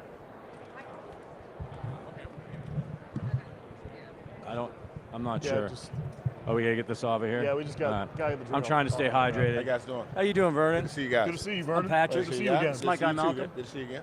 Yeah. Malcolm is our Special Olympics. We're doing unified reporting, so we're excited to have you over here. Tell us about what you're doing with Smirnoff. So right now we're promoting our new beverage, very innovative, Smirnoff Smash, 100 calories, and it's extremely delicious if you haven't tried it. I haven't tried it yet. Oh man, it's amazing. When I get out of here, you got to try it. They got it in the casino? They got it at not at the casino, but we can make it. We can put it in the casino. Okay. We can do that. All right. So what's going on with this? There's like a pickleball thing happening, you guys? Yeah, pickleball competition, and at Sports World. It's Saturday at 2:30 p.m. Okay. Kay Adams is my teammate. Oh, okay. I know Kay. Yeah, Kay. So it's going to be. I think it's going to be a good one. It's going to be fun. You're going to do all right. She's competitive. She's very competitive. Yeah. She's very competitive. That's why I'm glad to have her on my team. Yeah, absolutely. Who you guys going against? We're going against Saweetie and it was Who else we're going? I gotta look at did they give you the list for that? I don't have the list. I don't have the list either. I wish I did. Well, we'll get you the rest of the names.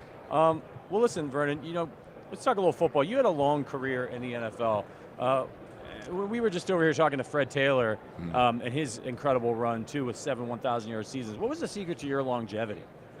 The secret to my longevity, I would have to say stretching. Stretching all the time. Like, I would stretch numerous times a day. Not only stretching, but chiropractor, massage.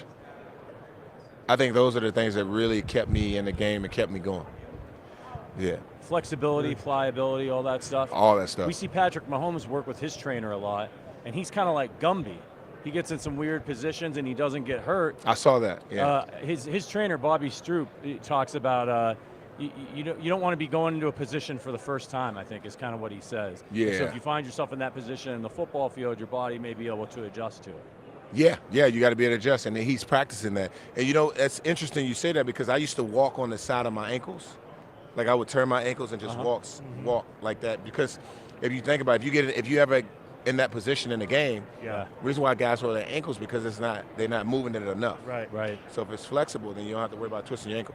Makes sense. Hey Vernon, I would love to ask you, what are some similarities between your 2012 Super Bowl 49ers team and this year's 49ers team? What are some of the differences? I think the difference is, if I had to say the difference, I would have to put that on the. I think the energy's there. What I look for when I see a team based on like the team that we had in Super Bowl 47. Yeah. I think the tenacity, the sense of urgency. Yeah. Right. The sense of urgency is there both offensively and defensively. Right. And it's just all clicking just the way it clicked for us. Mm-hmm. That's what I see. I don't really see. I just see the same approach when it comes to the game. I mean, you can tell like guys know like if we don't win this, we're not coming back. This is it. We're done. Yeah. And you have to have that. And practice has to be that way as well. Right. Like when you go to practice, you have to practice fast, strong, hard. Like you can't take it easy. Yeah. Well, let's talk tight ends a little bit. Something that you know a little bit about. What's the hardest part of playing tight end in the NFL? The hardest part about playing tight end in the NFL would be, I don't know. I think the hardest part is just maybe getting up every day and going in and being consistent, staying consistent, giving that same effort and energy to the next day that you did as you did the last. Yeah. That's probably the hardest part. What about the easiest part? The easiest part is, I think, being a great teammate. It's nothing like being in that locker room, sharing that love with your brothers and wanting to go in the locker room and see them every single day. Yeah. That's the easy part. Guys have different approaches to playing the position. We were talking to Dalton Kincaid yesterday, and he was joking that sometimes not a lot is expected of tight ends when it comes to blocking. So sometimes when he makes a good play, he likes to run over and talk about it. What was your approach to playing the position? My approach to playing the position was just being balanced. I wanted to be the same way I loved catching the ball and scoring touchdowns. I wanted to do the same thing in the blocking and passing game. Yeah. When it comes to pass protection and run blocking, I wanted to be that same way, and that was my approach, as well as doing everything consistently when it comes to the training and preparing. My prep was toe tapping 100 times a day on the sideline so they can become repetitive. And in my mind, it was all I saw it over and over and over. Yeah. What else? Toe tapping, catching the ball over my left shoulder, my right shoulder, looking the ball in, just working on the little details and everything that I needed to be a sound player. Love to ask you, Vernon, where does George Kittle rank in current NFL tight ends in your mind? I think George Kittle is definitely top 20. You know, it's too early to really put him higher because I don't feel like he's played enough games. Right. But he's definitely in that top 20. And I think he can continue to move down the board for sure to that top 10. Kittle's a very well-rounded tight end. On the other side of the field, you're going to have Travis Kelce, who's been an unbelievable receiver over the course of his career. Where do you think he ranks? Some people think he's already the GOAT tight end. Obviously, you got Gronk out there. You got guys like Tony Gonzalez, yourself, of course. Where does he rank? Travis Kelce's won how many Super Bowls? 2, right? 2 Super Bowls. 2 Super Bowls, correct, Vernon. He's played how many years? 10? 11? Ooh, more than 10, I think. More than 10. Yeah. He just passed Jerry Rice for the most playoff receptions. Okay. This Let's start putting him in that GOAT category touchdowns, for sure. Yeah. I mean, he has the years, he has the numbers, he has the Super Bowls. I mean, I don't see any other way. Yeah. What do you think makes him so special as a receiver versus other guys? I think what makes him special is that he has this unique ability to always get open. Yeah. Yeah. Like Jordan Reed. Jordan Reed was like that. Very crafty, basketball background. He always found himself getting open. What do you? Oh, go ahead, Malcolm. So if you had to, did you have like favorite players, like tight ends growing up as a kid? That Favorite. And also I would ask, is there a current tight end that models your game, such as yourself, that impressed you most? Yeah, I think the most physical guy would be George Kittle. He's very physical. I would say George for sure because of his ability to catch the ball and run, get open, and he loves being physical. All right, we know you got to get out of here soon. We just wanted to ask you, who do you think has the edge in this game, and what's your final score prediction? I think the edge. I think right now, I'm about to say the Kansas City Chiefs have the edge right now. Yeah. Just by the way they've been playing the game, and Patrick Mahomes is.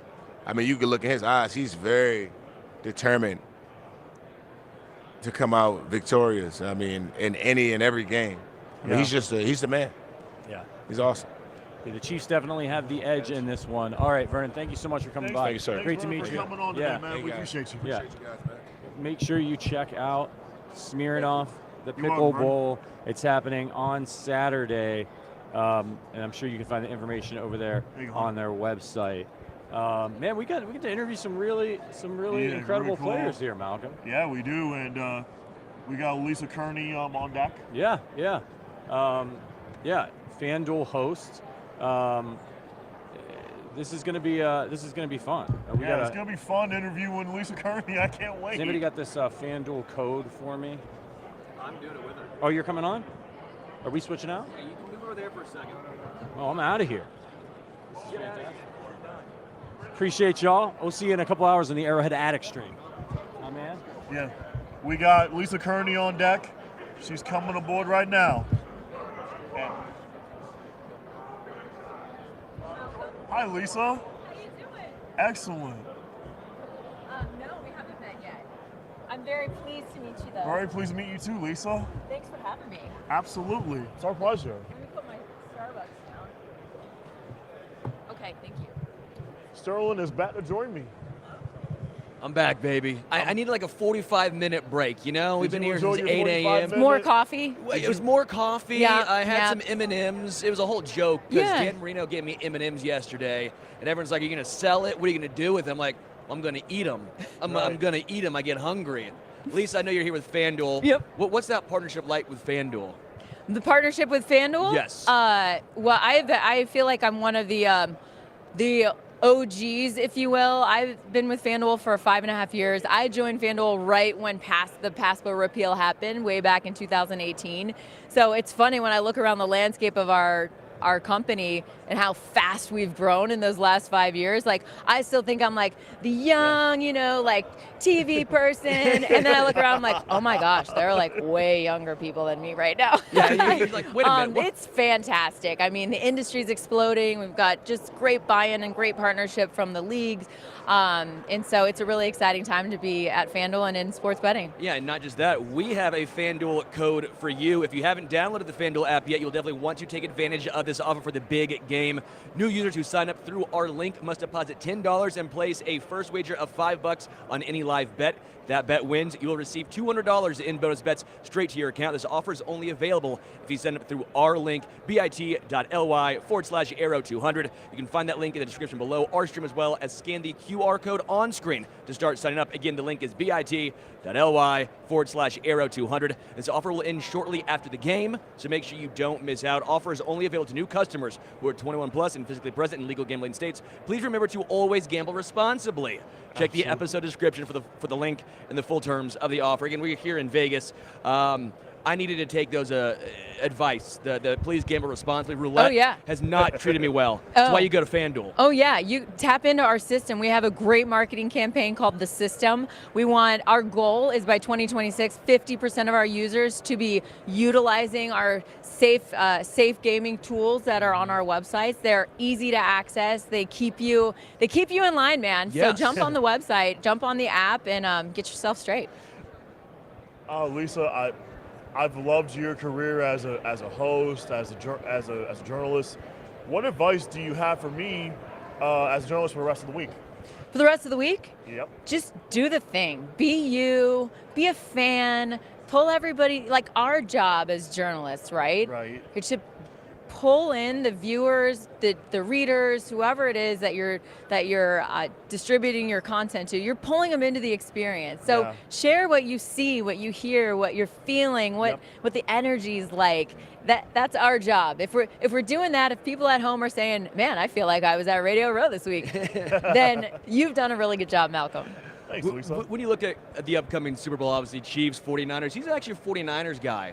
He's a 49ers We're guy, about to go to blows. I've been saying I'm a Chiefs guy. Oh. See, it's tough. We have the nice little rivalry going. Yeah. We have the nice rivalry going here. I like it. What are you looking at most in this upcoming game? I selfishly need the Chiefs defense to come as the Chiefs defense has been coming all year long. This is the best defense we've seen in the Andy Reid era in Kansas City. 17.3 points per game we gave up all year long. We flipped that, 13.7 in the postseason, and that's just the defense. Yeah.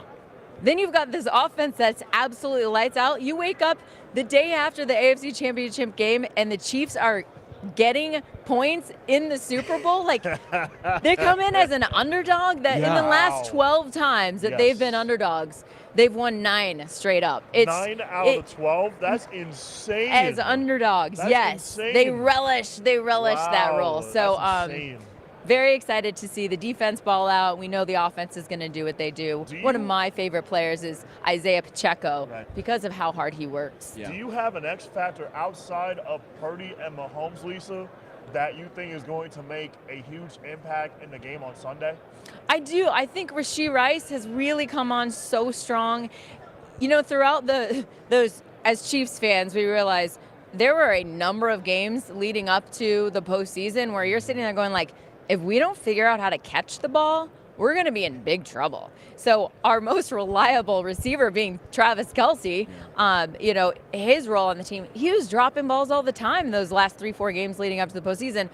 Rashee Rice will catch the ball. He is consistent. He is constant. I appreciate him. So 2 of my favorite players to watch right now are Rashee Rice and Isaiah Pacheco because he just runs so hard. Do you have a player that you're watching for the Niners? Yeah, I got my eyes on Nick Bosa. I need Bosa to be shut down. Yeah. He's gonna do what he does because he's an incredible, phenomenal player. But I hope that we do have enough on our line to counter that. When it comes to Kyle Shanahan's story, I always find this interesting because it reminds me a lot of actually Andy Reid early on. Andy Reid's whole story was gets a lot of wins, offensive innovator, but he can never win the big game. Well, then he comes to Kansas City, and what happens? He wins one, and the floodgates open. I always think it's a little bit nerve-wracking for me, again, on the Chiefs side, that if Kyle Shanahan wins this one, floodgates are going to open. I think he's just a hell of a head coach. What are your thoughts on the coaching matchup here? Yeah, as you said, he's a hell of a coach. He's a very smart man. I don't know if it's so much just the coaching thing. Kansas City has put together the full package, a front office that gets it, that they bring in the right people. And I'm not saying that the Niners don't have that figured out as well, but on the Kansas City side, when you look at their opportunity to really seal themselves as the dynasty, the next dynasty after the Patriots, they have a chance to win their 3rd Super Bowl in the last 5 years. They have a chance to go back-to-back for the first time since anybody's done it since the early 2000s. Since the early 2000s, like the That's Patriots. right. So it's 20 years it's taken anybody to be in this position. So it's I think more about the full package. Andy Reid is brilliant, and I love like the snow globe and all that, all of the fun stuff that he does, and they really do have a good time. So it's hard to cheer against that. I mean, that's a Kansas City fan saying that, but the head coaching matchup is one of the best you're going to find. Obviously, Lisa, you are a phenomenal sportscaster. Was there a sportscaster that you idolized growing up? Absolutely. Linda Cohn. Robin Roberts. Hannah Storm's one of my best friends. I got to know these women when I went to ESPN, and got to know Robin Roberts through other avenues. But those women were true pioneers for us, for my generation of female broadcasters coming up. And the greatest thing about each one of them is they aren't the standoffish, I've done a really good job here and I'm doing my thing. They literally put their hand down and pull you along, and they want you to be successful. And, they've been such great examples for me, and now having been in the industry for 20 years, to say, yeah, that's what it's all about, championing other women. And I do hope that the next, generation of women to come do this, do it way better than I do. I want to share what I know, and I hope that they, stand on their own 2 feet, and I know that they will. Yeah, I mean, just in general, Doris Burke for me was a huge influence. Loved watching her, and then obviously when she started doing some more NBA stuff as well.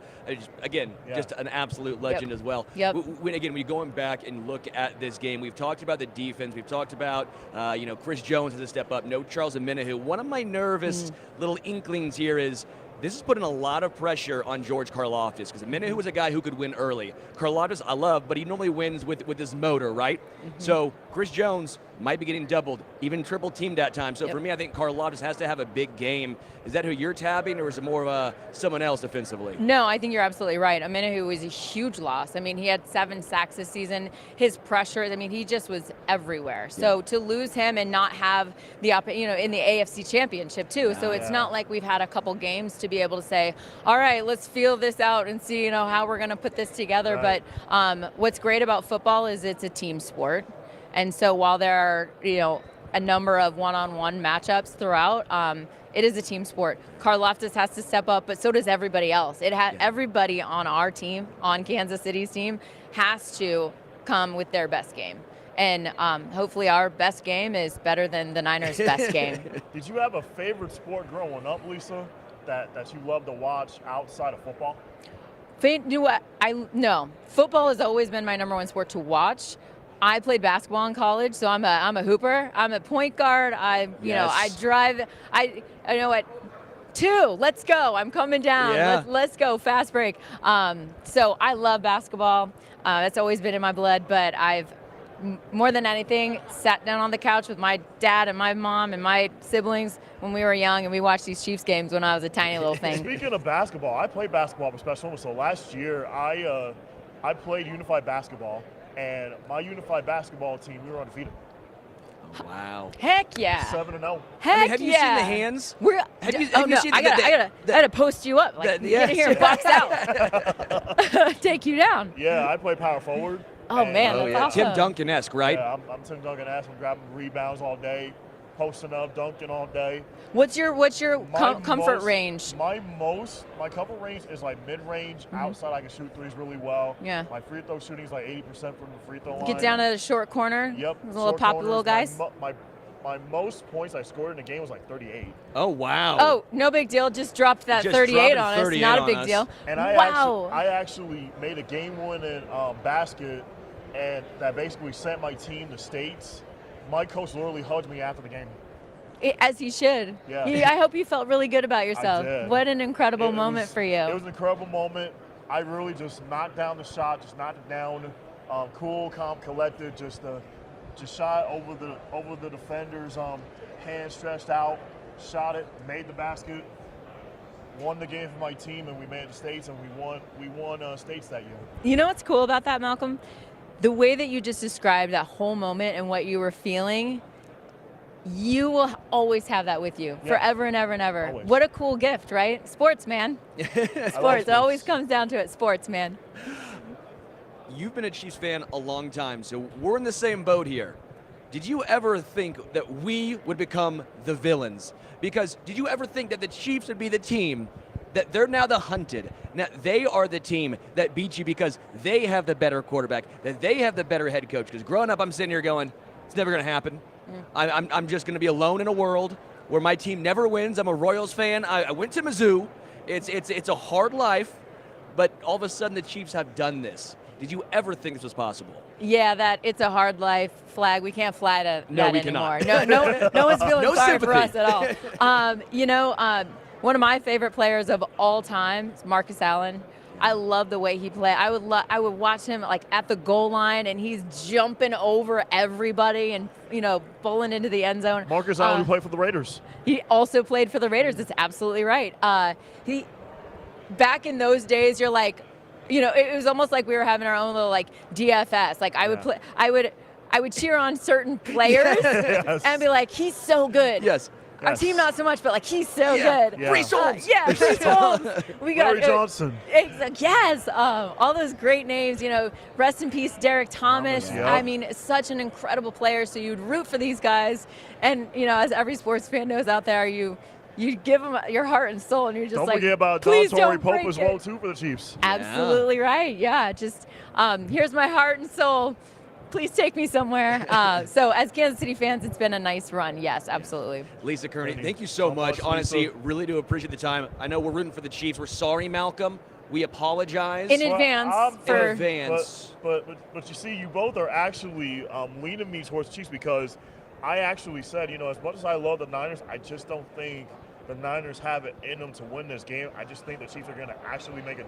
I think the Chiefs are actually going to win it on Sunday, and I just can't wait, just to see it in person because I've always wanted to cover the Super Bowl. It's been a dream of mine. Like in all my years of sportscasting, like as a 34-year-old, I mean, I'm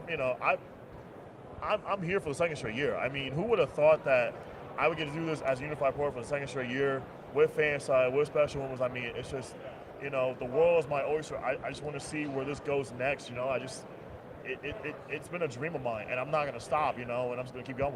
You know who the winner of this Super Bowl is? Malcolm. It's Malcolm. High five. Thanks Malcolm, for having me. This was such a pleasure. I really appreciate it. Thank you so much. Thank you, Fansided. I enjoyed talking to you, Lisa. It was an honor. It was an honor and a thrill. Thank you. Thanks for having me. Also, go FanDuel. Come on now. FanDuel. If you're not doing FanDuel, you're doing it wrong. But also Right. gamble responsibly. 100%. The system. Get your tools down. Thank you, Lisa. All right, you got it. Thanks, guys. That was a lot of fun. Malcolm is the real winner over here, guys. I think Malcolm, he's already won.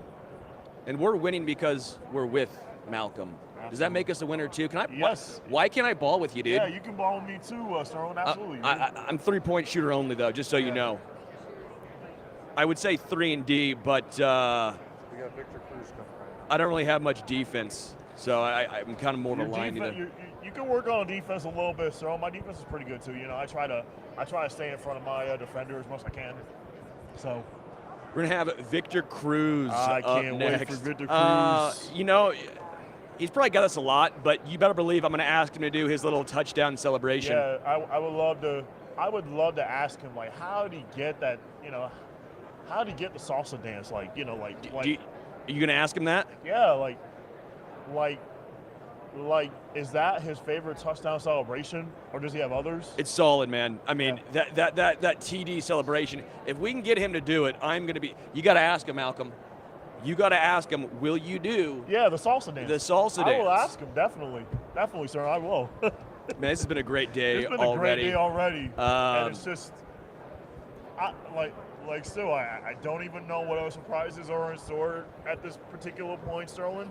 I'm just on this ride, really. I just don't know. Yeah, that was so much fun with Lisa. Yeah, it was fun. I didn't know she was that big of a Chiefs fan too. Yeah, you two are just. It's great. Talking Chiefs, we all three of us, we were just talking Rowland Chiefs players and everything. It was fun. Oh, it's awesome. Oh, Yeah. Victor Cruz also. Just so you know, Victor Cruz is with Captain Morgan. If you think I'm not doing this entire segment with my leg up on a elevated surface, yeah, you're out of your mind. You're out of your mind. You better believe it. Oh my gosh. Woo. I'm all about the power move, Richard. Just like that shirt you're rocking right now. It's a big power move. I'm all about the maneuver move. The maneuver. What's the maneuver move here? The maneuver. Like just twisting my body. Just being that flexible. The guy we saw at the media party the other night. I'm kind of like him. You're like that dude. I'm like that dude. I'm just flexible that way. Got to do a lot of yoga. Yeah. A lot of yoga. Big yoga guy, huh? Yeah, I love yoga. Good. a lot of mental preparation goes into yoga. It's like you got to clear your mind of of all your surroundings going on. Just one of those things. A couple comments to get to. Doug in Kansas says, "Cheers, gentlemen. Great work. Cheers to you. Thank you for listening and hanging out with us." Cheers Savannah to you, Doug, says as well. salsa. Yes. Savannah, I'm glad you enjoyed that last segment with Lisa as well. She was so entertaining. She was. So good. She was a lot of fun. Man, it's been a great day already. Yeah, it's been a great day Phenomenal already. day. Phenomenal, incredible. Already. I'm looking over here. I see a Captain Morgan treasure chest. I wonder if that's real gold in there, you think? Like Pirates of the Caribbean style? I wonder or if there's doubloons, like real gold doubloons. Yeah? Yeah. Or do you think it's fake, like the candy? I would also take the candy coins as well. That wouldn't bum me out too much either. I would look. We're actually going Matt Ryan first. Matt Then Victor Ryan Cruz. coming up in just a moment. Matty Ice, man. We've talked to some great quarterbacks. Yeah, some great quarterbacks this week on the road, definitely. Drew Brees. Yeah, Talked Drew to Dan Brees, Marino.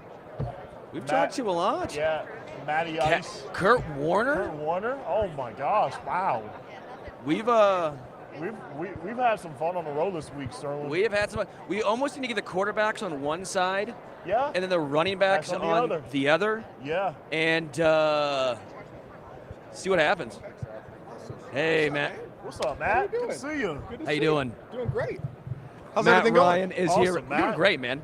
We're doing phenomenal. I know you're doing here with the phenomenal. Ice Bucket Challenge. Yes. That's awesome. Yeah, really cool. So it's been 10 years since it went viral, Ice Bucket Challenge. And for me, it's personal. One of my good buddies in college was Pete Frates.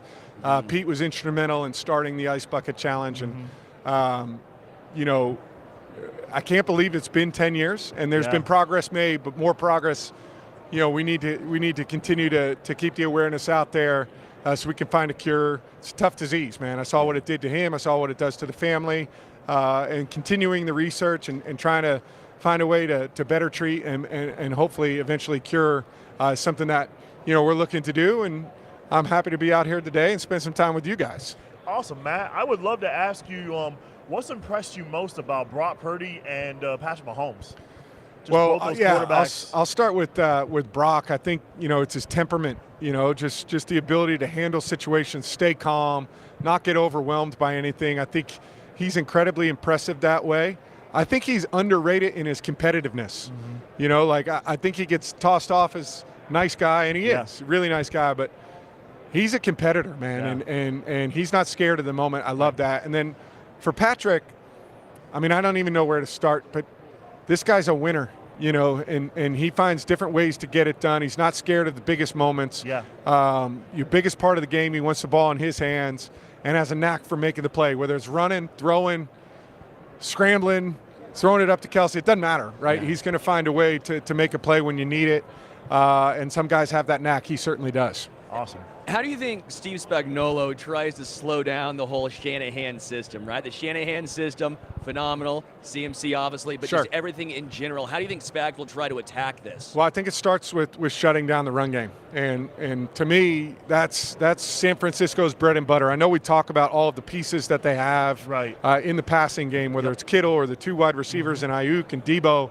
But to me, it's the run game that sets it all up. And so I think you see early on he's going to hit pressures. This is what Steve Spagnuolo does, but it's going to be more run pressures, trying to stop the run, make sure they're setting the edge, meaning, not allowing San Francisco to get outside in the run game, which is where they want to be, whether it's with the jet sweeps or whether it's with the outside zone. They want to run the football outside and then cut back. So the way to stop it is to condense that edge. I think it starts there for Steve Spagnuolo, and then you gotta hit the quarterback, and that's what Steve Spagnuolo does as good of a job of as any. I can personally attest to that. He does as good of a job as anybody of getting after the quarterback. Is there a quarterback in today's game that reminds yourself, that just reminds you of you when you played? Yeah. There's certain guys that you look at. I think they do certain things well. Like a Brock Purdy in the way that he distributes the ball in the play action pass game, I think is really similar. Tua Tagovailoa, what they did in their scheme, his ability to throw the football over the middle with touch. I think there were a lot of similarities with what he did, and just some different guys. Some of these young guys got more powerful arms than I had. Can throw it with more power. I was more of a precision guy, but I also had some pretty good guys on the outside that we could throw deep to, so you didn't have to be as precise. You could just throw it up. It's really funny here, just on Radio Row, there's a tight-end community that's very tight-knit. Yeah. The running backs, very tight-knit. Same thing here with the quarterbacks. We've had Kurt Warner, Drew Brees, Dan Marino, and then all the running backs over here. I'm laughing going, is there going to be a little fight breaking out between the quarterbacks and the running backs out here? Listen, it's all love at this point, right? We had our times to compete with each other. I think there's this level of camaraderie and respect for guys that have done it at the highest level. And you know how hard it is, right? You know how difficult it is to play in this league for a long time. And when you see guys that have done it, there's a tip of the cap, immediately of, hey, man, well done. Heck of a run and great job. So I think there's a lot of respect, at least from my side, for former players. Was there a team or a player that was difficult to go up against when you played? Yeah, I mean, there were a bunch in our division. I think about defensive players, right, that I was specifically on the field going against. And, in New Orleans, I got hit by Cam Jordan far too many times, right? Far too many times. He was a problem for us. In Carolina, which was in our division, Luke Kuechly was a pain in the neck, calling out your plays, and then you're sitting there and you're like, he's actually right. That is exactly what we're about to run. Hopefully they can't stop it. And then I think of Tampa, the three teams in our division, and a guy like Levante David, who's still playing at such a high level. Such a high level for them. Still playing great. And I still think of him as this young player, but he's 10, 12 years into the league and still running as well as he ever has. He was a great one to go against for a long time. Don't forget Antoine Winfield Jr. for Tampa. Hey, man, the ball hawk. Yeah, he's a ball hawk. The ultimate ball hawk. This guy was taking it away at a level nobody else was this year. Exactly.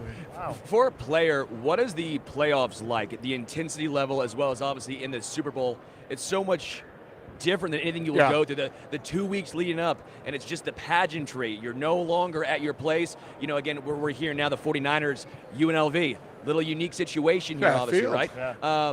What was this like for you in your career? Yeah, I think it's one of those things, right? You work your whole life to get to this point, and then there's this bright light that's shining on you these entire 2 weeks that you can't escape from, right? It's just constantly there, and so that part is tough. The constant media availability that you have to have. It's longer than it ever is, right? So there's that weight that puts on you. But to me, that's exactly what you want, as a player. Like, I want all of that. I want the pressure. I want the brightest lights. I want to be on the stage. Like, there's no stage fright for me. Like, this is where I want to be. And so, to me, I kind of love that. And, it was the thrill. You just immediately get into it and you want to be back again. Yeah. Again, Matt Ryan here. He is with us with the 10th anniversary of the ALS Ice Bucket Challenge. I'm sure, obviously, as a player, you're better handling the ice than most, right? Yeah. You can take those ice baths. I was baths. used to it, man. Like, we were in the ice baths all the time. I remember doing my first Ice Bucket Challenge. It was after a training camp practice. Yeah. And so it was like, I actually need this. Like, it's perfect. Everybody else is scared of this or whatever. It was like 97 degrees with 100% humidity in Atlanta. I'm like, give me it. Give me all of that ice. It felt good. So, Matt, really appreciate it, man. I appreciate you guys. Pleasure to talk to you today. Thank you guys so much. Appreciate you. Awesome. We got a sweater for you right here, Malcom. We got a sweater that from Special Olympics would like to present to you, Matt. You guys are the best. Special Olympics launched the Yeah, I Am Special campaign. The organization is working hard to erase the stigma that is associated with the word special. Awesome, Matt. Thank you. Awesome, Matt. Really I love it, guys. Keep up the great work, too, Thanks, that Matt, you guys so are doing. much. It's really important. Thanks, Matt. Thank you, guys. You're welcome. Appreciate it. Good stuff, Malcom. Thanks, man. Good stuff. It's fun. All right, it was fun. Matt Ryan's awesome. That was awesome. Very fun. It's really cool now because now we got Victor Cruz. The Shanahan connection, you know? Yeah. When seeing how to stop, that was a great question in the YouTube chat as well. What's up, guys? How we doing? What's Joined up, now by Victor? How are Victor you? Cruz. Oh wait, do I have to, Victor? Do I got to do this the whole? Man, we're on the, Do I got to? if you want to. Do I got to If Captain you Morgan want- this the that's whole actually a good time? pose. Thank you. That's See, actually it's good. very, it's very nice, right? And he picked the right leg. Yeah, you you get the you right gotta leg. have that leg. Yeah, the right Look leg at is that. there. That's sweet right there. Obviously, Victor, you're here with Captain Morgan. Yeah. I'm jealous of this. This is a very cool box right here. What all do you have rocking with Captain Morgan? Yeah, with Captain Morgan, this is the actual Fan of the Year trophy. So Wow. tonight at NFL Honors, the NFL Fan of the Year will be crowned, and they will receive this trophy. So it's just an incredible time to really meet all the NFL Fan of the Year nominees and really just get to know them a little bit and just share their fandom and see just how much they love the game. Yeah. And, I thought I loved the game a lot growing up and really loved it, but they love it on a whole nother level. So it's been interesting and fun meeting them and just sharing moments with them and having just conversations about their fandom and things they love. And then on Saturday with Sports Illustrated, they'll all hang out. We'll come and have a good time. We'll toast some Captain Morgan, drink responsibly, of course. Yes. And just kick back and chill a little bit. That's awesome. Yeah. Hey, Victor, I want to ask you about the salsa dance. Where did that come from? Okay, so for those that don't know, I'm half Puerto Rican. Yes. So my grandmother taught me how to dance everything in the book, bachata, merengue, salsa, everything as I was growing up. So fast forward now, get into the NFL, and I was looking for my thing. Or one of my coaches, I was getting my first start. One of my coaches, Coach Sullivan, who's Mexican American, he was like, "You got to represent your culture in the end zone. You got to figure out what you want to do to rep and make it unique to you and whatever it is." And I was like, "Coach, I don't know what you want me to do in there, but I'll figure it out. I'm an undrafted free agent. I just don't want to drop a pass and get axed and be out of here." You know what I mean? So I remember that first catch against Philly, and I shake two dudes up the sideline, and I'm at the 3-yard line about to score, and immediately my brain was like, "You got to dance. Like, that's the only thing that makes sense." I dropped the ball, started dancing, and for whatever reason, they aired it on Univision, where my grandmother, that's the only channel she watched. Wow. And she called me after that and was like, "Hey, what was that you did?" I was like, "It's a little salsa that you taught me." And she was like, "From now on, as long as you're in the league, I want you to do that dance." And I was Can you like, demonstrate done. a little bit of Are you gonna salsa do it with dance? me? Can you do it with Come me? on, Somebody Malcolm. gotta do it with me, Come man. on, Somebody gotta do it Malcolm. with me. If we're gonna demonstrate, then we're gonna do it right. All right, right here. It's left and right. Hit. Okay. Oh, Okay, yes. yeah. Good job. Yeah, the hips Getting is into there. it. He's got the hips. That's pretty good, man. Pretty good. Solid. Did that help you in your Solid. NFL career as far as actual footwork? I'd have to imagine, a lot of guys have other things they do, whether it's yoga, a lot of different training exercises outside of football to try and give them an extra step. Do you think, honestly, dancing growing up potentially helped your footwork to get to the NFL? I think so. I think it actually played a part. I think the more I danced, the more, coordination it gave me throughout my body and just understanding what my body can do. I think that, along with Taekwondo as a kid, Yeah. I started that at 6 years old from about 6 to 12, and I was like the youngest Taekwondo black belt at 12 years old. And then I realized, man, I can't be the freshman in high school and be the karate kid. I gotta figure out something. I gotta transition to another sport and do some other things. Then I got into basketball, football, obviously, and a little baseball. But it was, but those early years of dancing, obviously, and doing Taekwondo really gave me a sense of my body and what I can and can't do. Talk about the receiving position. I mean, what's the easiest part of being a wide receiver and what's the toughest part? Well, the easiest part of being a wide receiver is your job's pretty easy, right? Just go catch the football, make the tough catches, and have fun. We get to just be ourselves and show our personalities, right? We get the kind of the freedom to kind of do that.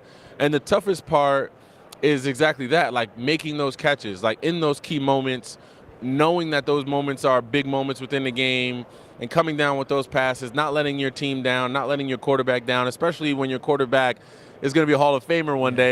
You understand the level of what you have to bring your game to in order to be successful. So that was the hardest part, and that was the great part, too, at the same time. Before I let you go, Super Bowl champion, you know what it's like playing a game like this. How much different is it from the regular season to the postseason, then obviously the pinnacle, the Super Bowl? Oh, it's much different. I always say, the regular season is the regular season. It has its battles and it has its ups and downs.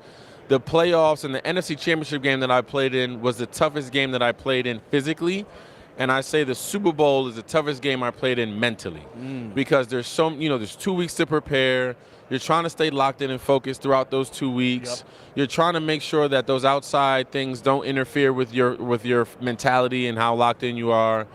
And then you get to game day and you're like, okay, it's time to just do this and like time to lock in and understand exactly what I need to do to perform. So mentally, the Super Bowl is a whole nother animal. Victor Cruz. Really appreciate it, man. Appreciate you being on with us today. Yeah, my pleasure, man. Thanks for having me. I appreciate it. And also shout out to Captain Morgan, okay? NFL Fan of the Year. Someone is winning a badass trophy. Can't wait to see. Lock in tonight to check it out. 100%. Oh my gosh, that trophy is amazing. I appreciate it, Victor. You got it. Thanks so much, Thank man. you, guys. Hey, take it easy. Thanks, Victor. Take care. Hey, Malcolm, you got a nice little salsa lesson right there, too. did. Not only did we get some insight to a Super Bowl champion, not only, you also got a little salsa demonstration. As well, baby. All right, we got C.J. Stroud coming up here. C.J. Stroud coming up next. It's a quarterback carousel today, too. Yeah. I mean, it has been. You want to make sure it doesn't fall off? You don't want that to hurt someone's foot? Wow. It's pretty heavy. It's official. Hardware. Yeah, it's oh my gosh. It's official. It's official, CJ. Joined now by the CJ? Joined now by the Pepsi Zero Sugar NFL Rookie of the Year CJ winner. Stroud of the Houston Texans. Yes, sir. How you doing, CJ? I'm good. How are y'all? Awesome. Good. When did you know you were getting this? Did you know, week 7, week 8, week 13? No, it really wasn't on my mind. I'm the type of player and person just to control what I can control at the moment and just go week to week. All the accolades and stuff, it'll come if it comes, but if it doesn't, it is what it is. But I'm blessed enough to be, the Pepsi Rookie of the Year, along with such great players that I think it's one of the best rookie classes that we've had in a long time. And appreciate all the fans that went out and voted. And it's been just really a special moment for me just to have a great award like this. Is there a quarterback that you looked up to growing up as a kid? Yeah, I looked up to Michael Vick. I know our playing styles are a lot different. I'm not as fast as him, but he was a great player in the pocket as well. He's a very underrated passer, and I also looked up to Joe Burrow, and I think we have similar styles and how we play. So there's a lot of players that I looked up to. When it comes to the Houston Texans, the fans have to be just incredibly excited right now, and you are a big reason why. Everyone wants to hit on the quarterback, right? But I don't think anyone expected going from what happened last year to this year, and you, again, were a big reason why. Can you talk about the excitement? What happened? What got into the Houston Texans this year over year? Yeah, I always feel like we've had, special players, and we just needed to put a special team together with the right coach. And it started with D'Amico and him standing that standard every week at practice and training camp, OTAs, just holding us at that standard that we need to win because he knows what it takes. He coming from San Francisco where they won a lot of games, and me coming from Ohio State. I think that's a great thing that Nick did. He brought in a lot of winners, and, winners win. So it wasn't just me out there. I have a lot of great teammates that played at a high level every week. I always say quarterback's job is to make everybody around them better, and honestly, they made me better as a quarterback as well. So it's been an honor. CJ, talking quarterbacks, what's impressed you most about Brock Purdy and Patrick Mahomes, the two teams that we're going to see on Sunday? I think Purdy is somebody that a lot of people got to show more respect for. It's nothing easy about being an NFL quarterback. Yes, he's on a great team with a lot of talent, but he's upholding his talent. He's making the guys around him play at a high level. He's making plays. He's making the right reads, right checks, and I have a lot of respect for that guy. And Mahomes, he's up there playing with some of the greats right now. I think this game, if he wins, he'll get up there with the Bradys and all that. And I'm a really big fan of his and love what he stands for and just the person he is. You can tell he's a genuine dude. For you personally, was it pretty cool? I mean, there was that Ohio State quarterback curse for a little bit. You heard about it once they went to the NFL, but you clearly have broken that now, right? Was that special? Did that ever cross your mind at all? No, I think stuff like that is just for people, for us. For fans and media and for us to.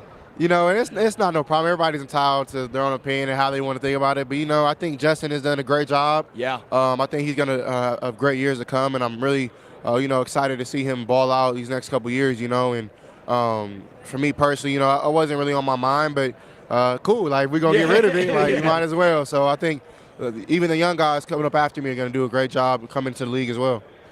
this matchup we got with the Niners and Chiefs on Sunday, do you have an X factor outside of Purdy and Mahomes? And do you have a score prediction? I don't have a score prediction, but I do think Fred Warner is going to have a great game. I do think Snead is going to have a great game. I love the corners and I love the nickel. I'm forgetting his name, number 22. Trent McDuffie. Yeah, McDuffie's a great player coming from Washington. I like both defenses. I think it's going to be a defensive game early on. Points will be scored more towards halftime, going into the second half. But I think it's going to be a defensive game. But I do think Mahomes is going to play great. There we go, baby. What was the hardest part going from college to the NFL? I mean, a lot of quarterbacks, they either sit behind a guy for a year. Patrick Mahomes did that. Obviously, Jordan Love did it for multiple years. You know, that's always a big storyline. Do you throw the guy in right away to start? Do you let him sit back for a while? You were thrown into the fire, and you succeeded. I mean, you had one of the best rookie seasons in a long time. It's very Mahomes-esque, but that was his sophomore year in the NFL. What was that like for you to transition to the NFL, and what was the hardest part? I would say just like the operational things, getting the plays from from the headpiece and not really getting signals, getting in and out the huddle at a high level, just running the show, and that's something that Coach Day helped me out a lot, and I really appreciate Coach Day preparing me like he did for the next level, which helped me get used to things a little faster, so that was probably the main transition. Other than like guys, playing at a high level, just executing, seeing different defenses, learning like the trees that you're about to play from coordinators, stuff like that. So, if you had advice for high school athletes that's going to transition from college to the NFL, what advice would you give? I would say be where your feet is at. Enjoy the time where you are. Work hard. Be focused. You have your whole life to party and have fun, you only have a couple opportunities and chances to play at a high level, especially in high school. You get 9 to 10 games if you're lucky. And then in college, you get 12 to 15 games if you're lucky. And then you get in the league, you get 17. But those are only a couple days out of the year that you get to show your talent and go play at a high level. So I would say, man, just cherish those moments. Some of the best times and memories I have high school and college. So be where your feet is at. Work hard. You have the rest of your life to have fun, But if you can focus for a little while of a season, then you can put your family and yourself into a great position. When did you know you were going to Houston? Did you ever have any potential chance that you thought you were going? What's up, Cam? I was about to ask him if he's going to be a Panther, former Panther. Cam. Yeah, that's my dog. I would say I honestly didn't know. Like, they kind of held their cards close to him. Sure. And it wasn't until I got drafted and I was like, okay, I'm going to Houston. I see the number get on my phone ringing. I'm like, okay, but I honestly didn't know. I was at the draft, and just the smile on your face, just everything about it was so cool. You could tell that you were very excited to be a Houston Texan. And then all of a sudden, what's next? Will Anderson going with you. Yeah. What was your excitement level? And all of a sudden, you see the Houston Texans trade back up, and they draft a cornerstone defensive player. I was really surprised because I thought we had number 12. So, like, I'm over there talking to the Texan fans, and I look up, and I see, like, we're back on the board. I'm like, hold on, what's going on?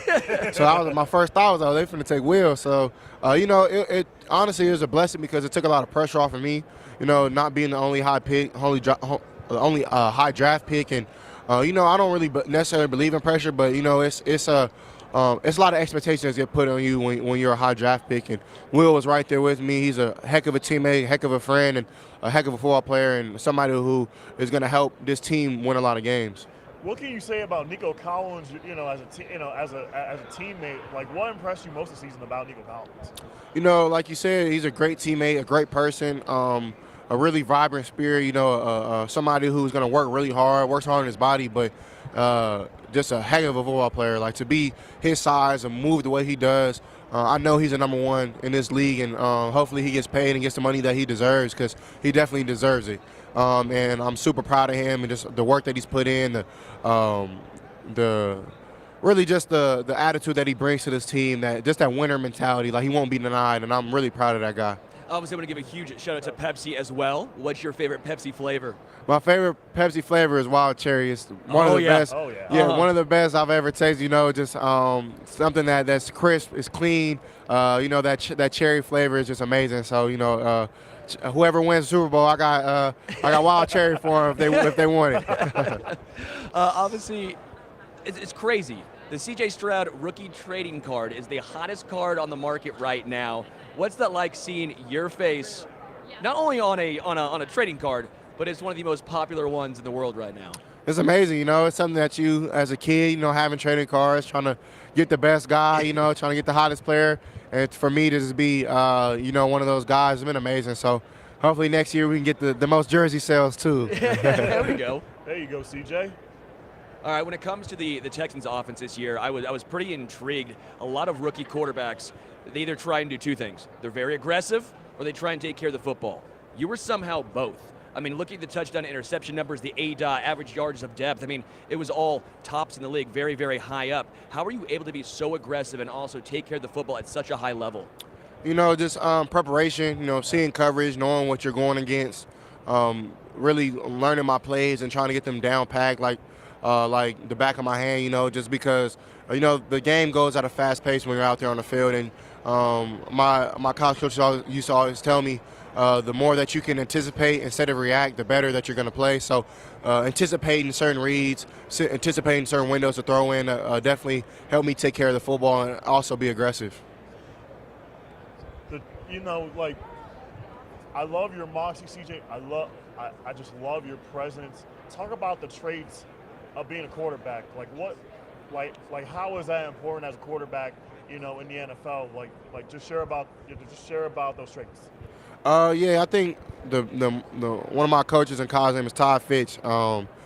He was a really big pivotal point in me getting better as a quarterback. Was really hard on me about footwork, eyes, and that's something that I think that as a quarterback you have great feet and great eyes. You can't see what you can't throw, and you can't throw a great pass without great feet. And also the biggest intangible I feel like you can have is making everybody around you better. That's something that I think is our job as quarterbacks, to make everybody around us better. When it comes to the best defense you faced this year, who was the best defense you faced and why? What did they do that made it a little more difficult? I would say the Ravens, just because everything ran between, their backers with Patrick Queen and Roquan Smith flying around, making plays, two great players, and they played off each other really well. Then on the back end, having Kyle Hamilton, having Williams, number 32, who's a great player, actually from my hometown, who made plays, and then their corners, Marlon Humphrey, having Stephens on the outside, Justin up front, number 92, and then Davion Clown. They were packed, man, all over. Yeah. And then Mike McDonald, a great coordinator. He's going to do great things in Seattle. Been playing against him since college, and he does a really good job of mixing the coverages up and fire zones, also with replacement pressures, man pressures, just a lot of different things. Cover zero, he does a lot of special things to put his guys in the right position to make plays. Yeah. I know, Malcom, you got something to give CJ right here. Yeah. I got something for you, CJ. A special one with swag. I appreciate that, man. Thank you, man. Again, That's love. We are here with Special Olympics. They do just a phenomenal job. Malcom's here. Sterling Holmes, the fan side. CJ Stroud, Rookie of the Year. Pepsi Zero Sugar, Rookie of the Year. Yes, sir. Wild cherry spot, baby. Thank you guys for having me, man. This means a lot. I appreciate y'all, Hey, man. thank you, CJ. CJ, thanks so much. Thank you. Congratulations, man. Congratulations, CJ. Thanks. Hey, good luck next year, too, Good man. luck next year. Good luck, man. That's awesome. It's been It's been an amazing. been a quarterback carousel from the older to the younger. Yeah. We've had Kurt Warner, Matt Ryan, Dan Marino yesterday. We've gone all around, and now we have the new young face of the NFL, CJ Stroud. We have the next generation of quarterbacks coming up behind CJ. All right, Malcom, we're going to wrap it for today. Yeah. Okay. I'll be back a little bit later on with Patrick Allen on the Arrowhead Addict stream in about 20 or so minutes. So, Malcom, until next time. Until next time. We are out. We're out.